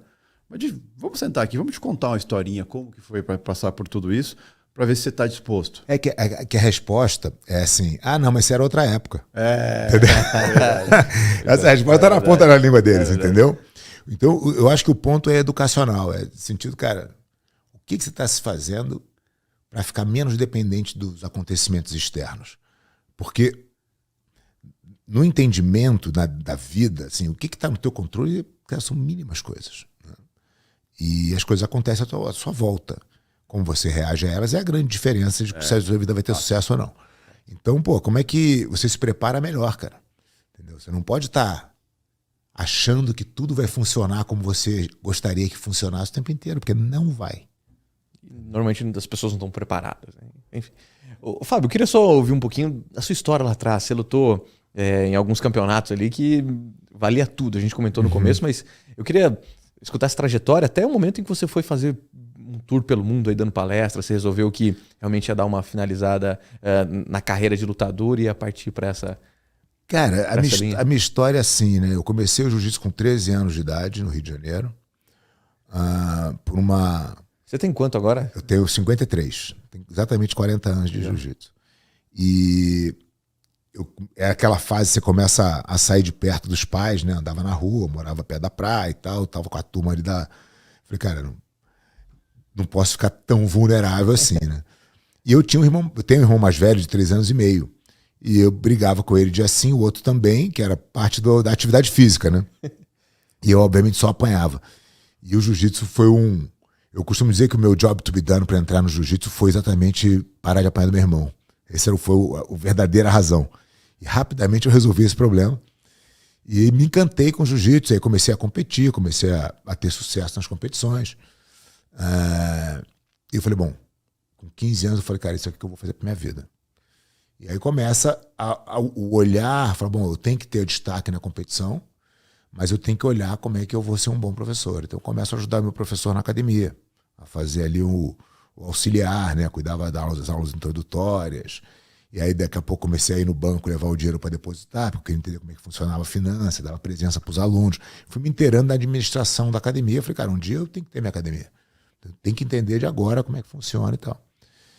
Cheguei na faixa preta com 19 anos. Tive sucesso nas competições o tempo inteiro, então fui tendo uma projeção do meu nome dentro do esporte, até que eu montei a minha primeira turma no Clube Federal no Rio de Janeiro, onde eu já frequentava e tal, consegui um espaço para dar aula lá. E aí começo a dar aula, começo a ter minha própria turma, 2 anos se passam, eu faço uma fusão com o meu professor, a gente monta uma academia juntos no Ipanema. Isso na época que o jiu-jitsu estava bombando no Rio de Janeiro. O jiu-jitsu estava começando a ficar conhecido. O que acontece, que o jiu-jitsu no Rio de Janeiro sempre foi conhecido, né? Uhum. Mas nessa época que eu juntei a academia com ele, foi a época do desafio Jiu-Jitsu Luta Livre, que foi uma luta que foram 3 atletas do Jiu-Jitsu contra 3 da luta livre. O Carson treinou o time do Jiu-Jitsu. Eu fui a luta de fundo do evento e passou quase ao vivo na Globo. Passou tipo antes do Supercine. Acabou o evento, começou a transmissão. Então, cara, o jiu-jitsu explodiu ali, em 91. Né? Eu tinha acabado de montar essa academia, a gente tinha alugado um teatro em Ipanema, era a maior academia do Rio na época. E aí a gente fez a academia, teve o Vale Tudo, projeção do jiu-jitsu gigante. 2 anos depois, o Rorion cria o UFC nos Estados Unidos, em 93. É o mesmo ano que a gente funda a Aliança como equipe de competição. A Aliança tinha o objetivo de fazer com que os nossos alunos não se enfrentassem entre si. Então, todo mundo que era formado pelo meu professor, pelo Jacaré, competia embaixo da mesma bandeira. Esse era o único objetivo, não tinha nenhuma pretensão de ser uma empresa, de ser nada. Vida que segue, a gente vai... E aí eu entendo que, cara, o Rio de Janeiro começou a ficar pequeno, porque o Rio de Janeiro tem uma cultura do mais barato, né, cara? Que é... O carioca, ele se acha meio trouxa se ele tá pagando alguma coisa. Então ele quer ter um esquema, ele quer ter um amigo, ele quer o cara... Ele tem grana, ele não precisa disso, mas ele só é respeitado, entendeu? Se ele não pagar. Isso puxa tudo para baixo. E, ao mesmo tempo, estava tendo o juiz estava indo para os Estados Unidos em função do UFC. Eu falei, cara, será que eu vou para os Estados Unidos? E eu escolhi vir para São Paulo. Eu vim para São Paulo no final de 93 e aí começa uma jornada toda diferente aqui. E aí a gente vai tentando organizar a Aliança de uma forma... A gente vai entendendo que a Aliança era algo a mais do que simplesmente um time de competição. As pessoas tinham um pertencimento ali, que a gente tinha uma forma de fazer diferente. Como é que a gente podia envelopar aquilo? Você estava competindo também, eu competindo paralelamente junto. ali. Eu estava competindo junto. Eu competi no jiu-jitsu profissionalmente até 2001.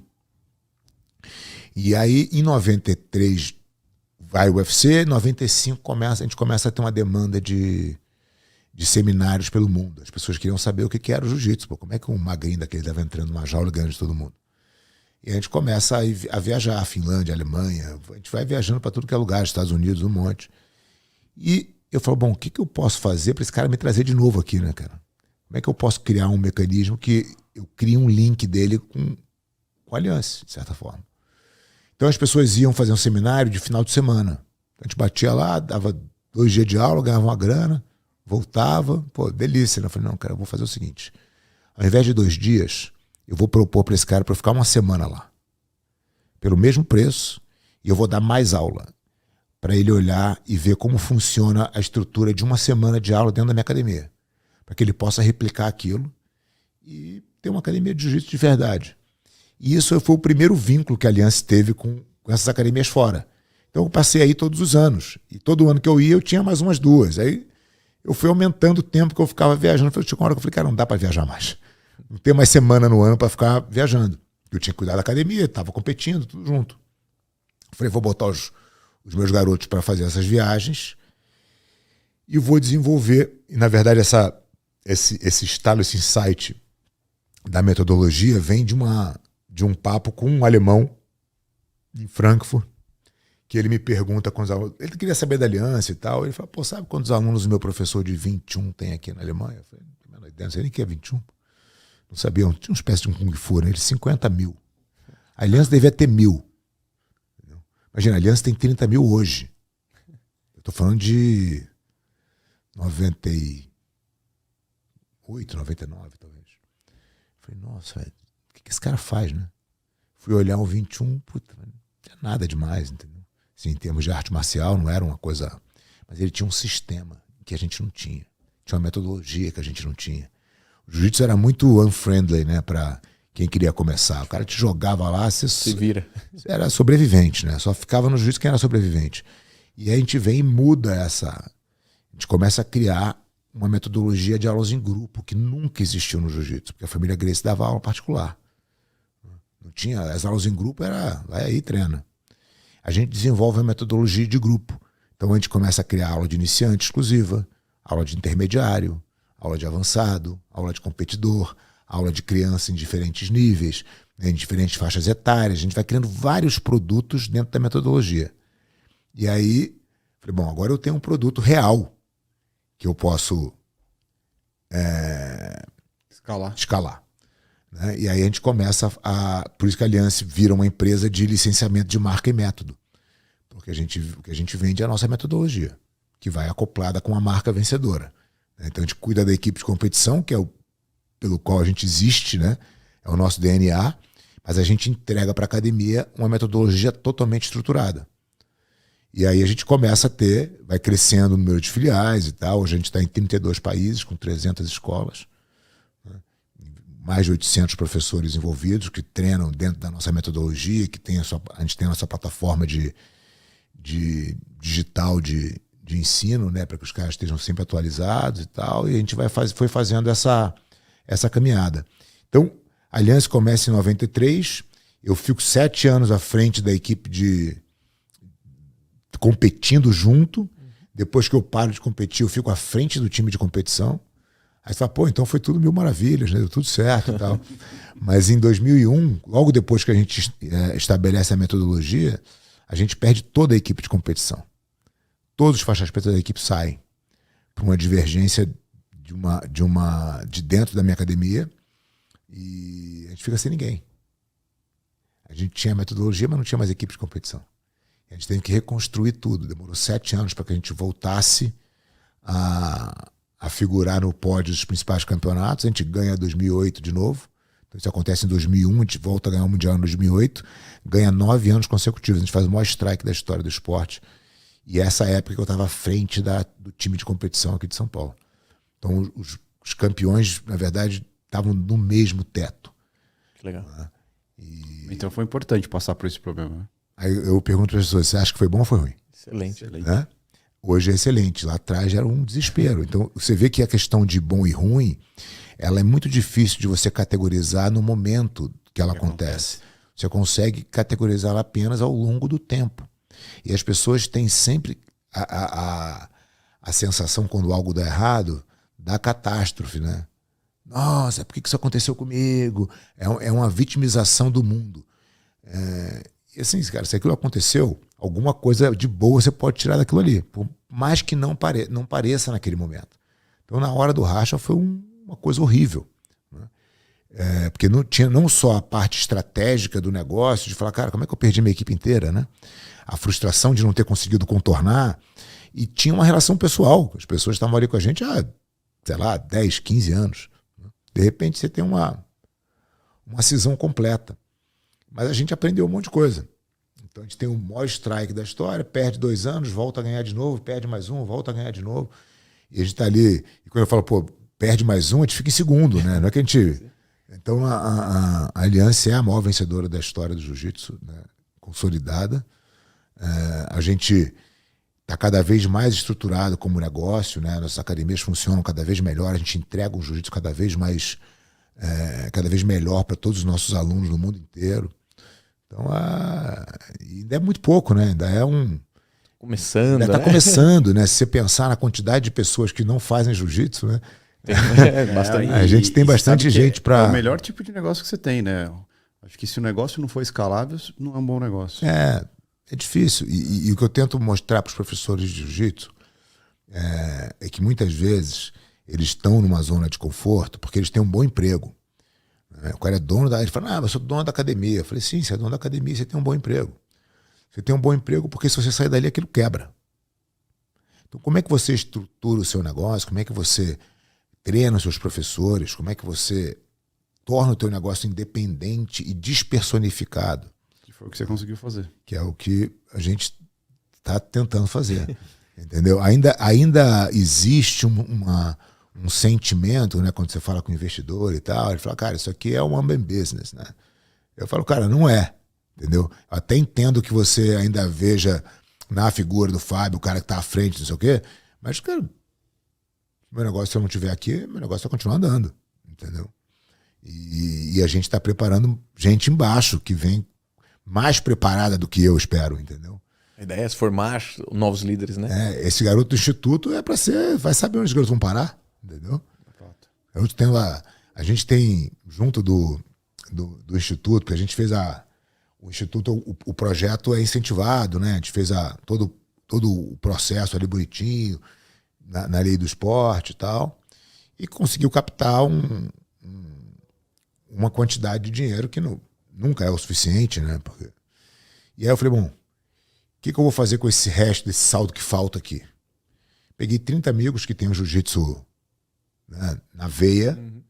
Eu falei, cara, vamos fazer aqui um fundo para completar essa grana aqui, pra gente serem os patronos do instituto aqui. Tô botando X aqui, bota também, não sei o quê. Eu peguei 30 alunos meus que... Os caras entraram, a gente tem um grupo dos 30 que são os founders desse instituto, e principalmente eles são os mentores dos garotos. Então, imagina que o garoto que eventualmente não vai ter oportunidade nenhuma, né? Hoje tem toda a programação de treinamento dele, de viagem, de competição custeada. Toda uma estrutura. E tenham acesso a pessoas brilhantes. As pessoas, pô, como é que você aprendeu esse negócio de negócio? Eu falei, pô, com meus alunos. Meus alunos foram os meus grandes professores. Né? Eu dava aula particular, eu dava 12 aulas por dia. Eu tinha contato com os caras de todas as indústrias possíveis e imaginárias, num nível muito alto. Né? Esses caras foram os meus professores. E esses caras hoje são, a maioria desse clube dos 30, são eles. Né? Caras replicando. Que estão replicando, que estão devolvendo para o jiu-jitsu de alguma maneira. Né?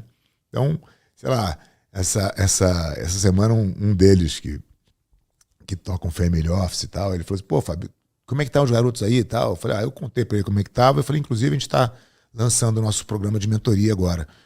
Posso mandar um garoto aí semana que vem bater um papo contigo? Ele falou, claro, manda os garotos aqui e tal. Então, a gente está estabelecendo um programa de mentoria de 1 ano. Então, o garoto fica com reuniões aí a cada 30, 45 dias, dependendo da agenda. E o garoto tem uma mentoria de um cara, entendeu? Dificilmente teria acesso. Nunca teria acesso. Nunca teria acesso, entendeu? Que nem um garoto vem aqui bater um papo com o Jefferson uma vez por mês. O que todo mundo do mercado adoraria ter, o garoto tem. Entendeu? Genial. E tem sócio do BTG, tem o CEO da Ambev, é diverso, assim, tem um leque de gente muito bacana e super envolvida, né? Então, legal. Tem um pouco disso aí. Não, bacana, legal. Você está falando das suas viagens aí também, das mentorias e disseminando o jiu-jitsu pelo mundo. Nos Emirados Árabes, ou na verdade no Oriente Médio, tem uma história interessante que teve um país que adotou para a polícia também o jiu-jitsu. A história do jiu-jitsu em Abu Dhabi é muito legal. O Sheikh Tarnum, que é sheikh do país, né, era filho do rei na época, o rei Bin Zayed era vivo, ele foi para os Estados Unidos estudar. E ele foi lá para a Califórnia e tal. Estudou a faculdade, treinava, ninguém sabia quem ele era.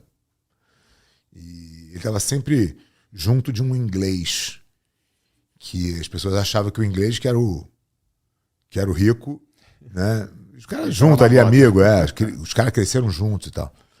E aí, na hora dele ir embora, queria voltar para Abu Dhabi, ele foi pro professor e falou, então, deixa eu te contar um negócio que eu nunca te falei e tal, então, sou príncipe em Abu Dhabi, e eu queria, sou encantado com jiu-jitsu, eu quero continuar praticando.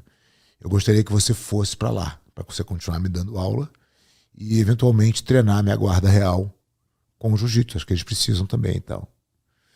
E aí faz uma proposta irrecusável pro cara, o cara vai e começa a botar o jiu-jitsu lá.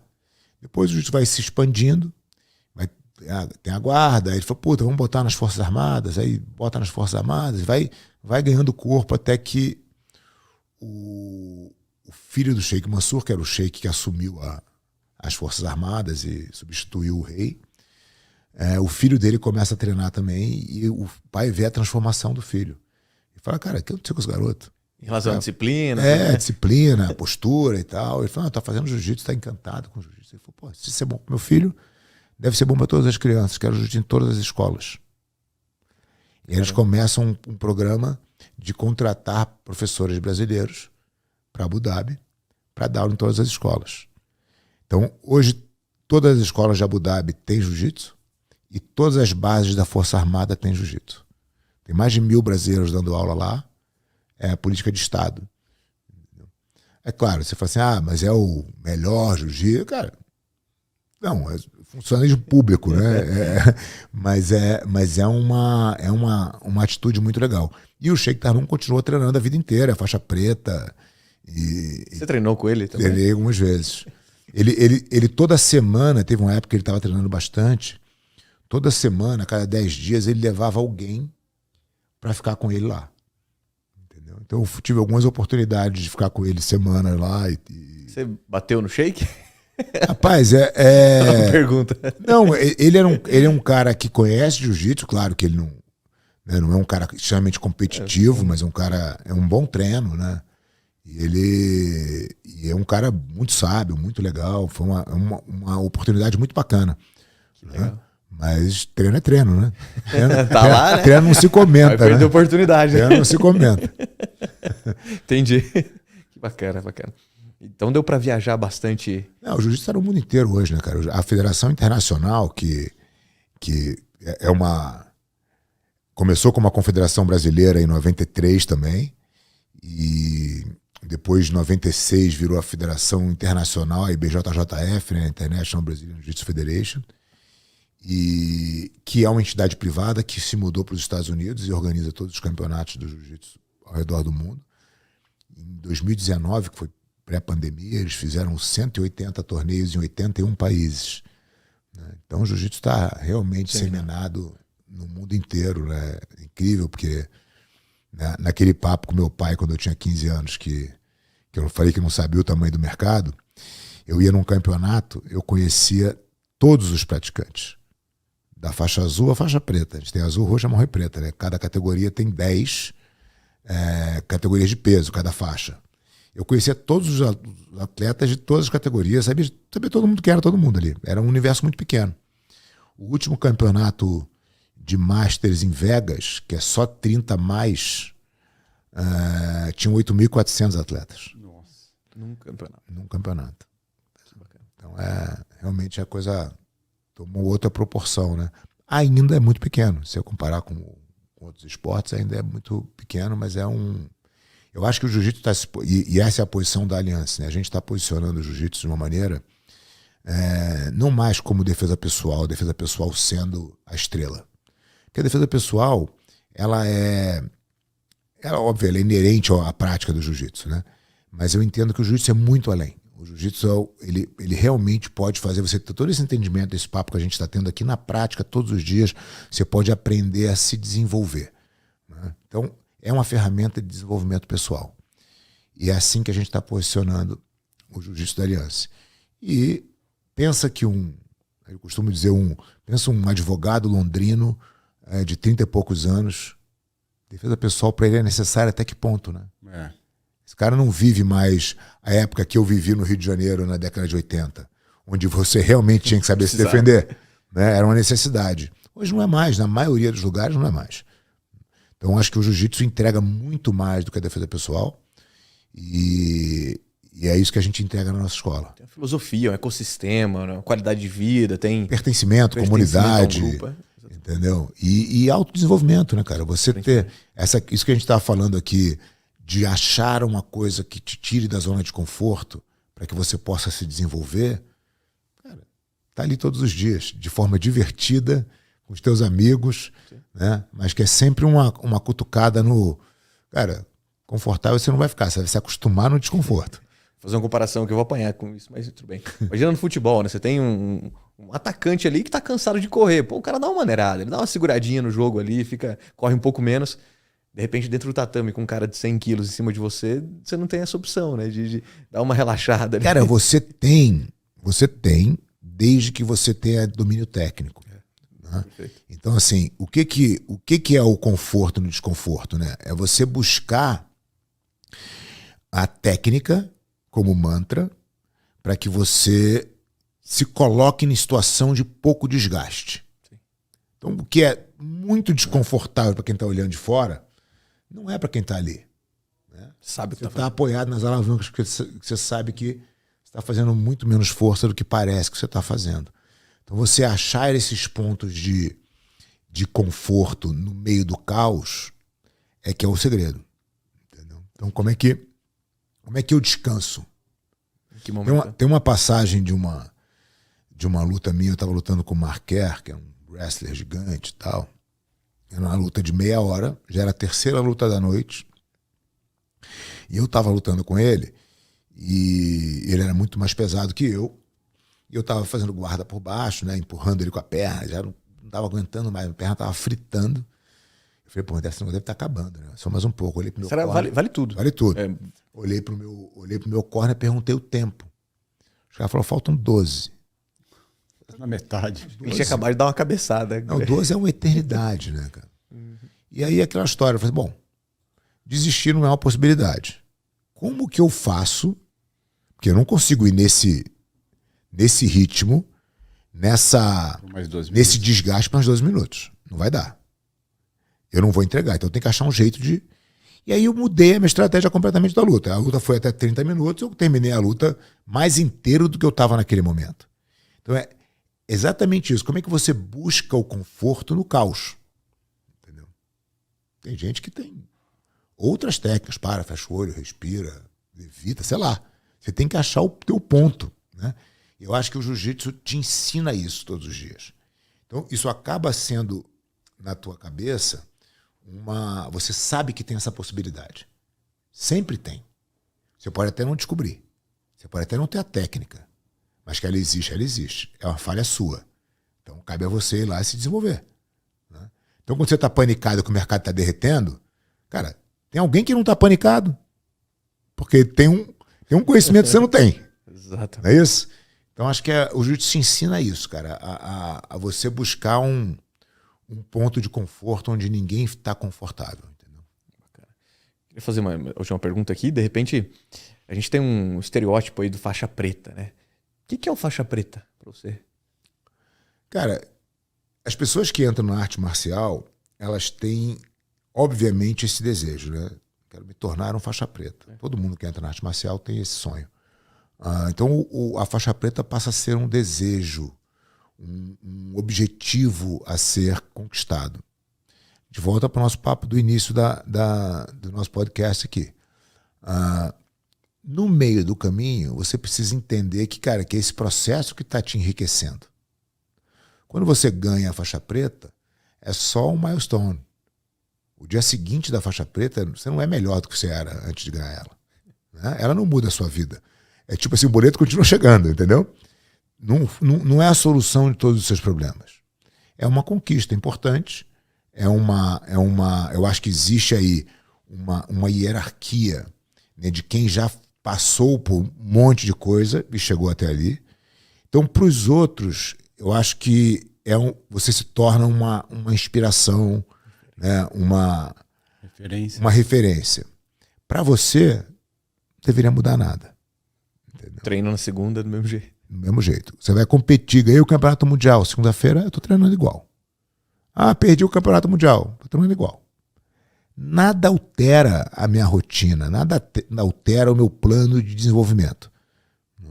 Então, atingir a faixa preta, cara, te dá uma sensação de uma conquista legal, deve ser celebrado. Mas pontualmente, né? Acabou. Dia seguinte é igual. E depois, pensa o seguinte, ó. Eu fiquei na faixa preta 31 anos. Eu não sou mais faixa preta, né? Eu tô na faixa coral. Mas eu fiquei 31 anos. Cara, eu ganhei a faixa preta em 6,5. Onde você acha que eu aprendi mais? Com 6,5 ou em 31 anos de prática? Com certeza. Pô, dentro da faixa preta, obviamente, né? Então, cara, você pode encarar como um novo começo, você pode encarar como você quiser. Eu gosto de tentar fazer com que a minha mente não fique fixa em resultado. De nenhum aspecto. Entendeu? Então o cara fala assim, eu quero ter $1 milhão. Tá, aí você fez $1 milhão e aí, você parou de trabalhar? Exatamente. A gente fala isso mudou, o tempo né? inteiro. Não mudou nada. Não mudou nada. Assim, o fato de você não ter que passar mais pela faixa marrom, por exemplo, cara, beleza. Mas se você trabalhar no seu desenvolvimento, você vai saber que você nunca é bom, que tem sempre espaço para você melhorar, né? Que a vida é uma eterna busca de aperfeiçoamento. Eterno insatisfeito, né? Sempre insatisfeito. Sempre insatisfeito. Tem uma analogia que eu gosto de fazer com o alpinista. O alpinista, o cara quer escalar o Everest. Hoje em dia você tem helicópteros que conseguem te levar muito próximo ali do topo do Everest. É mais barato do que se você for fazer toda a expedição, que leva aí quase 70 dias, fazer ela caminhando. E, peraí, se o cara pode ir de helicóptero, inclusive o preço é equivalente, por que ele escolhe a pé?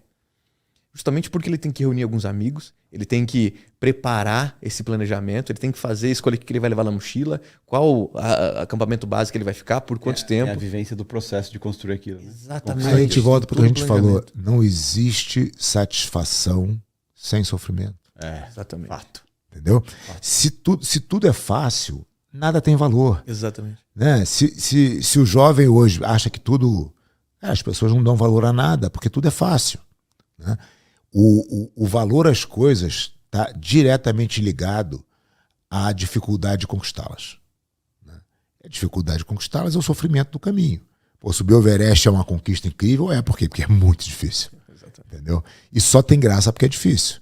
Você ir lá de helicóptero não tem valor nenhum. Exatamente. Então entendeu? Não é o resultado. Não é o resultado. Não é a chegada. Não é a foto. Entendeu? Exatamente. A foto não vale nada. E o que vale é, cara, quem chegou lá, né? que processo, como eu cheguei lá. O que eu passei para chegar lá e quem eu sou agora. Exatamente. Essa forja, né? Puta, exatamente. O processo de forja, e assim, parece meio clichê, né? Porque é o caminho. Mas é o caminho. É o caminho. Né? É o tal, né? Assim, é como é que você todo dia faz isso valer a pena. Entendeu? Como todo dia você faz a tua vida ter sentido. Você apanha no jiu-jitsu ou perde dinheiro aqui e amanhã você tá aqui de novo, né? De novo. Se você desanimar... E vai ter dia que você vai ganhar, vai ficar feliz, mas você sabe que dia seguinte vai ser outra coisa. Exatamente. Entendeu? Engraçado que amanhã às 9 horas o mercado abre e na segunda a academia abre do mesmo jeito. Com você ou sem você. Então eu prefiro estar ali dentro. Isso aí. E é o que a gente bate muito aqui. Cara, não é dar soco na mesa quando as coisas dão errado, não é dar soco pro ar quando dá certo. Sim, ponto. É isso aí. Tem uma... Essa história, outro dia a gente estava fazendo a obra de Londres, da Academia de Londres, e tá faltando uma licença lá e tal. E aí chegou a licença, finalmente. Aí minha diretora gritou lá, saiu a licença, eufórica, né? Aí você não tá feliz? Eu falei, não, eu tô feliz, eu não tô empolgado assim, porque eu não sei se essa é a única licença que a gente precisa. Eu não sei se daqui a pouco eles vão me ligar para falar que precisa de outra licença. Então, vida que segue, né? Vamos aí. Cara, deu 2 dias, eu falei assim, então, tá faltando uma licença. Eu falei, tá vendo? É isso aí, vamos continuar o jogo, ia gerar né? frustração em você se tivesse... É isso, entendeu? Então, cara, menos emocional, né? Vai tocando a vida como tem que ser, vai progredindo, assim. Acho que essa que é a... E aí a vida fica divertida, né? Essa que é a verdade. Ter o controle. Queria fazer um pedido? Peraí, deixa eu levantar. Trouxe 2 faixas. Uma que eu estou atualmente. Só que, particularmente, essa aqui tem uma importância para mim muito grande. Que foi quando eu decidi começar. Não foi por um motivo muito nobre, mas depois eu conto aí. Mas isso tem mudado alguns entendimentos da vida, uma filosofia. Então, eu escolhi a faixa branca. De repente, se você puder deixar o seu autógrafo aí, seria bastante importante. Mas isso aqui faz eu olhar para trás e olhar, caramba, olha por tudo que eu passei. Olhar para isso aqui é gostoso, é fácil, chegar na academia. Não sou faixa preta ainda, mas enfim, nem é o meu objetivo final, né? Sim. Mas quando eu olho para a faixa branca, que faço questão de deixar ela em evidência, me remete a tudo que eu passei. Pô, tô há 8 anos treinando. Eu nunca fiz 8 anos consecutivos, nada na minha vida. Então, tenho feito isso há bastante tempo. Isso representa bastante coisa, assim. E a mensagem que eu queria deixar também para as pessoas, escolha começar. O Jefferson sempre comenta que daqui a 1 ano você queria ter começado há 1 ano atrás, né? A famosa frase, tem 2 momentos ideais para plantar uma árvore, né? Um há 30 anos atrás, que você estaria sentado numa sombra, e a outra é agora. Perfeito. Entendeu? Faz todo sentido. Então, se você puder aí pedir... Prazer. Tá toda surrada como deve ser, né? Deveria ser, né?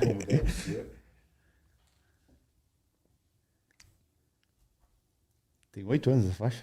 8 anos. Até que não tá tão surrada, viu? Que eu usei ela só 2. Usei só 2. Parou de usar, né? Obrigado, Fábio. Valeu. Prazer.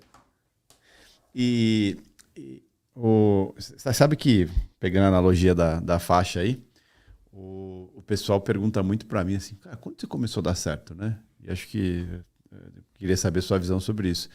E eu sempre falo que quando eu comecei, né?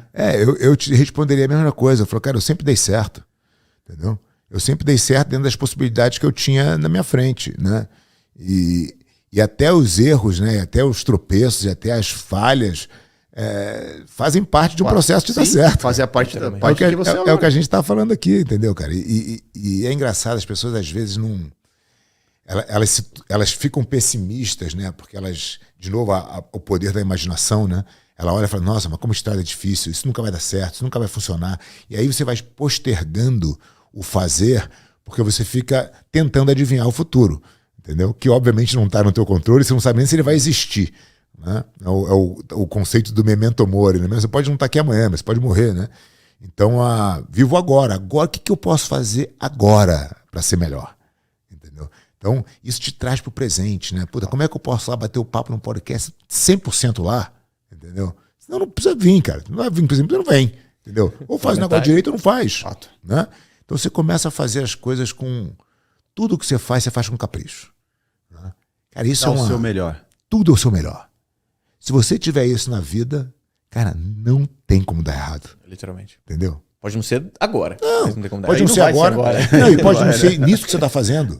Exatamente. Né? Assim, essa semana a gente tá montando a academia, sempre fica aquelas coisas final de obra, falta ajustar o negócio aqui.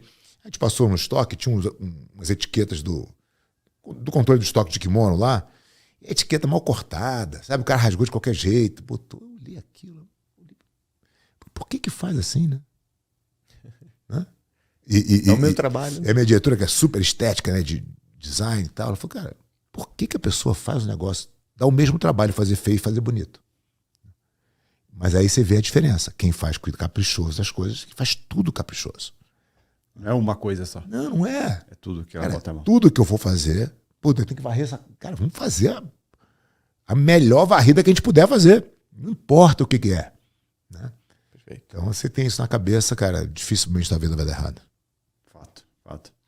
Cara, você não sabe o prazer que é te ouvir. Muito... Eu tô aqui, pra mim tá sendo Obrigado, fantástico. cara, obrigado.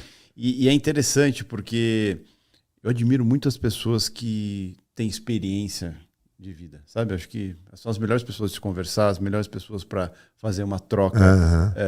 E não importa o tempo que a gente tem, é o que a gente construiu, quem a gente é, a gente sempre vai ter coisas a aprender. Acho que para mim hoje, né, Lua? Acho que o Lua também pode... Para mim foi uma aula. Com certeza. Por quê? Muito da filosofia que você carrega na sua área é a filosofia que a gente utiliza na nossa área aqui. Isso aí, né? isso aí. Porque no final das contas são pessoas executando coisas, né? Sem dúvida. O que eu acho que faz essa convergência, né? Que eu acho que é o que a gente estava falando até em off antes de começar aqui, é essa convergência do que é correto, do que é moral, do que é ético, do que é, né? Esse alinhamento. Isso traz para todo mundo uma filosofia de bom exemplo, né? E é isso que faz as coisas terem sentido, né? Quem trabalha desse jeito tem esse alinhamento natural, né? É fácil, parece que a gente está falando aqui, a gente já conversou 500 vezes, né? É verdade. Muito legal, um prazer aí, papo ótimo, cara, obrigado. Prazer é nosso. Queria pedir uma sugestão, de repente, bom, você entendeu como a gente trabalha aqui, algum livro, alguma... que você acha que vai agregar bastante. Imagino que deva ter uma centena deles. Mas... Então, você sabe que outro dia eu ouvi uma definição do Pondé que eu achei muito boa. Ele falou, cara, você pergunta para... qual o livro mais marcante da sua vida? Para quem lê, isso não existe, né? Porque todo livro que você lê em determinado momento e quem lê muito acaba lendo um monte de coisa boa. E o mesmo livro em momentos diferentes, né? Em momentos diferentes e tal. Então, acho que tem muito isso, né? De você ter... ver em que momento você está para... Enfim, para ler o que você vai ler. Então... essa semana eu fui numa aula do Guilherme Freire, por sinal sensacional, que ele estava contando a construção do homem ocidental. Ele deu pra gente um presente lá com 2 livros e tal, e uma lista bibliográfica, né? Ele falou, tá na ordem, quem quiser ler 65 livros clássicos, em ordem de compreensão. Eu já fiz esse trabalho para vocês. Porque uma coisa é você ler, sei lá, você vai ler Dostoiévski. Mas se você vai ler Dostoiévski sem entender a Rússia... Não vai fazer sentido. Não vai fazer muito sentido. Né? Eu li Dostoiévski num momento da minha vida e depois eu fui ler Rússia, porque eu fui ler o Arquipélago Gulag do Solzhenitsyn, depois eu li os Romanov, eu li a Stalin, fui lendo tudo que acontecia ali e depois eu voltei a ler Dostoiévski. Aí fez total sentido. Era outra leitura. Outra leitura. Livro, parece. Não tem nada a ver. Né? Você só vai começar a entender de fato quando você entende o contexto. Então, acho que é muito importante a pessoa entender em que contexto ela está para ela escolher um bom livro.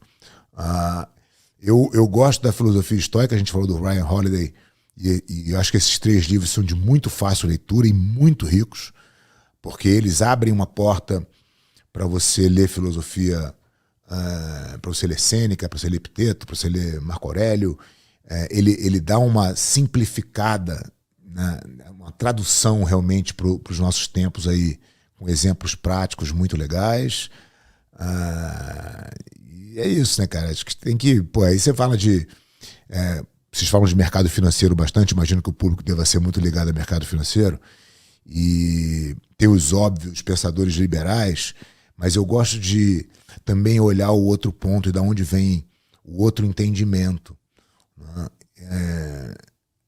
Uns meses atrás eu li um livro sobre a escola de Frankfurt, que foi muito impactante para mim, porque você começa a entender aonde vem essa construção do que a gente está vivendo hoje, né? De onde começou essa história. Então você tem é um neomarxismo que vem da escola de Frankfurt e que depois é captado por Saul Alinsky, que é um pensador americano que criou o advento das ONGs, né? E fez esse circuito dinheiro público, político e minoria. Né? Então, a escola de Frankfurt entende que a guerra não é mais revolução de armas, que é muito mais agora cultural. Né? Então ele vai para a revolução cultural dividindo a sociedade. Então bota a mulher contra o homem, destrói a família. Então, como é que eu destruo a igreja, a família e a escola? Só que a escola eles tomam conta ao invés de destruir. Então você vai entendendo um pouco. Então acho que esse vai te dando um entendimento maior de vida e tudo funciona, né? Por isso que você entende isso. Você vai ler o liberalismo de uma outra forma, né? Você vai ler Hayek, Mises, esses caras que as peças vão se encaixando. As peças vão se encaixando de uma forma melhor, né? É difícil falar de um livro, né? Sabe que eu adorei a forma que você lidou com isso, né? Porque livro depende do momento que você tá, né? Uhum. E acho que você falou bem, né? E tem livros que realmente você não entendeu o contexto, que a hora que você falou contexto, brilhou aqui, porque para mim tudo é contexto. Você não entende o contexto, você não sabe o que você está fazendo. Você não vai ter utilidade ou não vai ter o aproveitamento que seria necessário. Mercado, por exemplo, se a gente não entende o contexto do mercado, externo, interno, geopolítica, política, você não sabe o que fazer ali dentro do mercado. Sim. E essa questão de, difícil indicar um livro, eu concordo 100%, porque depende do qual momento a pessoa está e o que ela está buscando naquele momento. Porque geralmente você lê um livro, você sempre está buscando alguma coisa, né? Sim. Você sempre tem um porquê tá lendo aquilo. Eu gosto assim, quando você busca uma literatura. A gente tem muita informação de livro hoje, né, cara? De prateleira, de livraria, de. Mais vendido. Os mais vendidos. Caramba, né? Eu acho que deveria se fugir um pouco disso, né? Eu acho que a literatura, você buscar um pouco mais dos clássicos consagrados e atemporais, faz você ter um entendimento de mundo melhor. Que o seu quê financeiro ali não tem muito o que te ensinar, né? Não, às vezes é uma leitura super gostosa, super boa e que vale até a pena, mas eu acho que você tem uma quantidade limitada de tempo, né? Então acho que você devia priorizar comercial as coisas. Demais, às vezes. Né? Acho que às vezes fica muito comercial. Então eu iria, na dúvida, sempre para um livro que é atemporal, né? Que fala. A gente falou de Dostoiévski algumas vezes aqui, mas Dostoiévski é entender de gente, né, cara? Como é que. Talvez ele tenha sido o escritor, filósofo aí com mais entendimento do ser humano mesmo, sabe? Os personagens são todos eles atuais, né? Você fala, cara, isso acontece com todo mundo. É porque, claro, o ser humano é o mesmo, entendeu? Você tem livros aí que estão há 1000 anos rodando, né? E um que está sendo mais vendido no último mês. Porra, a galera vai... Peraí, tá há 1000 anos falando a mesma coisa e tá certo. Olha, essa aula que a gente foi agora do Guilherme Freire, que foi muito legal, ele fez uma dissertação lá da construção cultural do Ocidente, e sempre baseado nos livros clássicos, né? Então ele começa com Ilíada e Odisseia, e ele vai te dando o porquê a Ilíada é importante, né? Então ele fala de Agamemnon, fala de não sei o quê, fala de Odisseu, fala de Hércules, ele vai construindo o poder do herói, a importância do herói na sociedade, né? Como a distinção de que um é melhor que o outro, sim, porque o outro um é mais forte que o outro. Então ele vai pegando isso, aí vai para Eneida em Roma, aí ele vai trazendo, ele vem descendo, cara, até Senhor dos Anéis, entendeu? Só nos clássicos e só no entendimento de como é a construção e a formação do homem ocidental. Cara, isso te dá uma visão de mundo completamente... Em poucos lugares você teria acesso. Muito mais ampla do que você ficar lendo o livro sabe assim? Então acho que é um pouco isso, assim. Perfeito, obrigado. Excelente. Acho que as pessoas deveriam... tem livros incríveis, até livros novos bons e tal, mas eu iria sempre para os mais tradicionais e mais consagrados, entendeu? Sem modismo. Pouco modismo. Depois que você lê bastante, tem espaço para o modismo. É verdade. Mas você lê também com uma visão muito própria, né? Eu acho que o Visão problema é você ler só o modismo. Entendeu? Porque aí você vai ficar com a narrativa sem entendimento. É o que você falou, né? O cara tá no mercado, mas não entende o contexto. Pô. Não entende geopolítica, não entende nada e vira uma aposta, vira uma doideira. Vira uma roleta. Vira uma roleta. Vira uma roleta. Fica raso, né? É isso.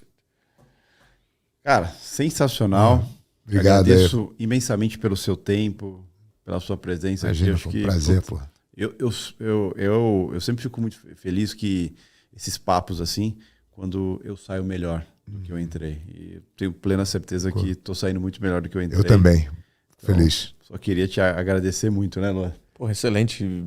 A disponibilidade também, a gente sabe da agenda aí também. Obrigado, cara. Ter compartilhado tanto conhecimento também. Prazer bater esse papo com vocês. Tomara que mais pessoas pratiquem Opa, a arte, sempre, né? sempre. Eu fiquei, juro pra você que eu fiquei com vontade de fazer jiu-jitsu. Agora, vamos resolver isso já. É perto ainda, né? É pertinho. Do lado. Ó, e você quer deixar suas redes sociais? Cara, Fábio Gurgel em qualquer canto aí. Fábio Gurgel. Arroba vai Fábio colocar Gurgel, na A gente vai colocar no vídeo também Tranquilo. e tal, e a gente vai te marcar nas Boa. postagens. E Marca aí assim, pra gente divulgar sensacional. junto. E eu quero ir lá conhecer sua academia. Obrigado, é claro, pô, vamos lá. Quero ir lá conhecer sua Vou academia. tomar um café lá pra gente bater um papo off. Mas o Luan adora, né? Esse negócio de jiu-jitsu. É, Ele chama então. pra Rolar com os homens. Rolar com os homens lá. Isso aí. Isso aí. É bom. Mas bem.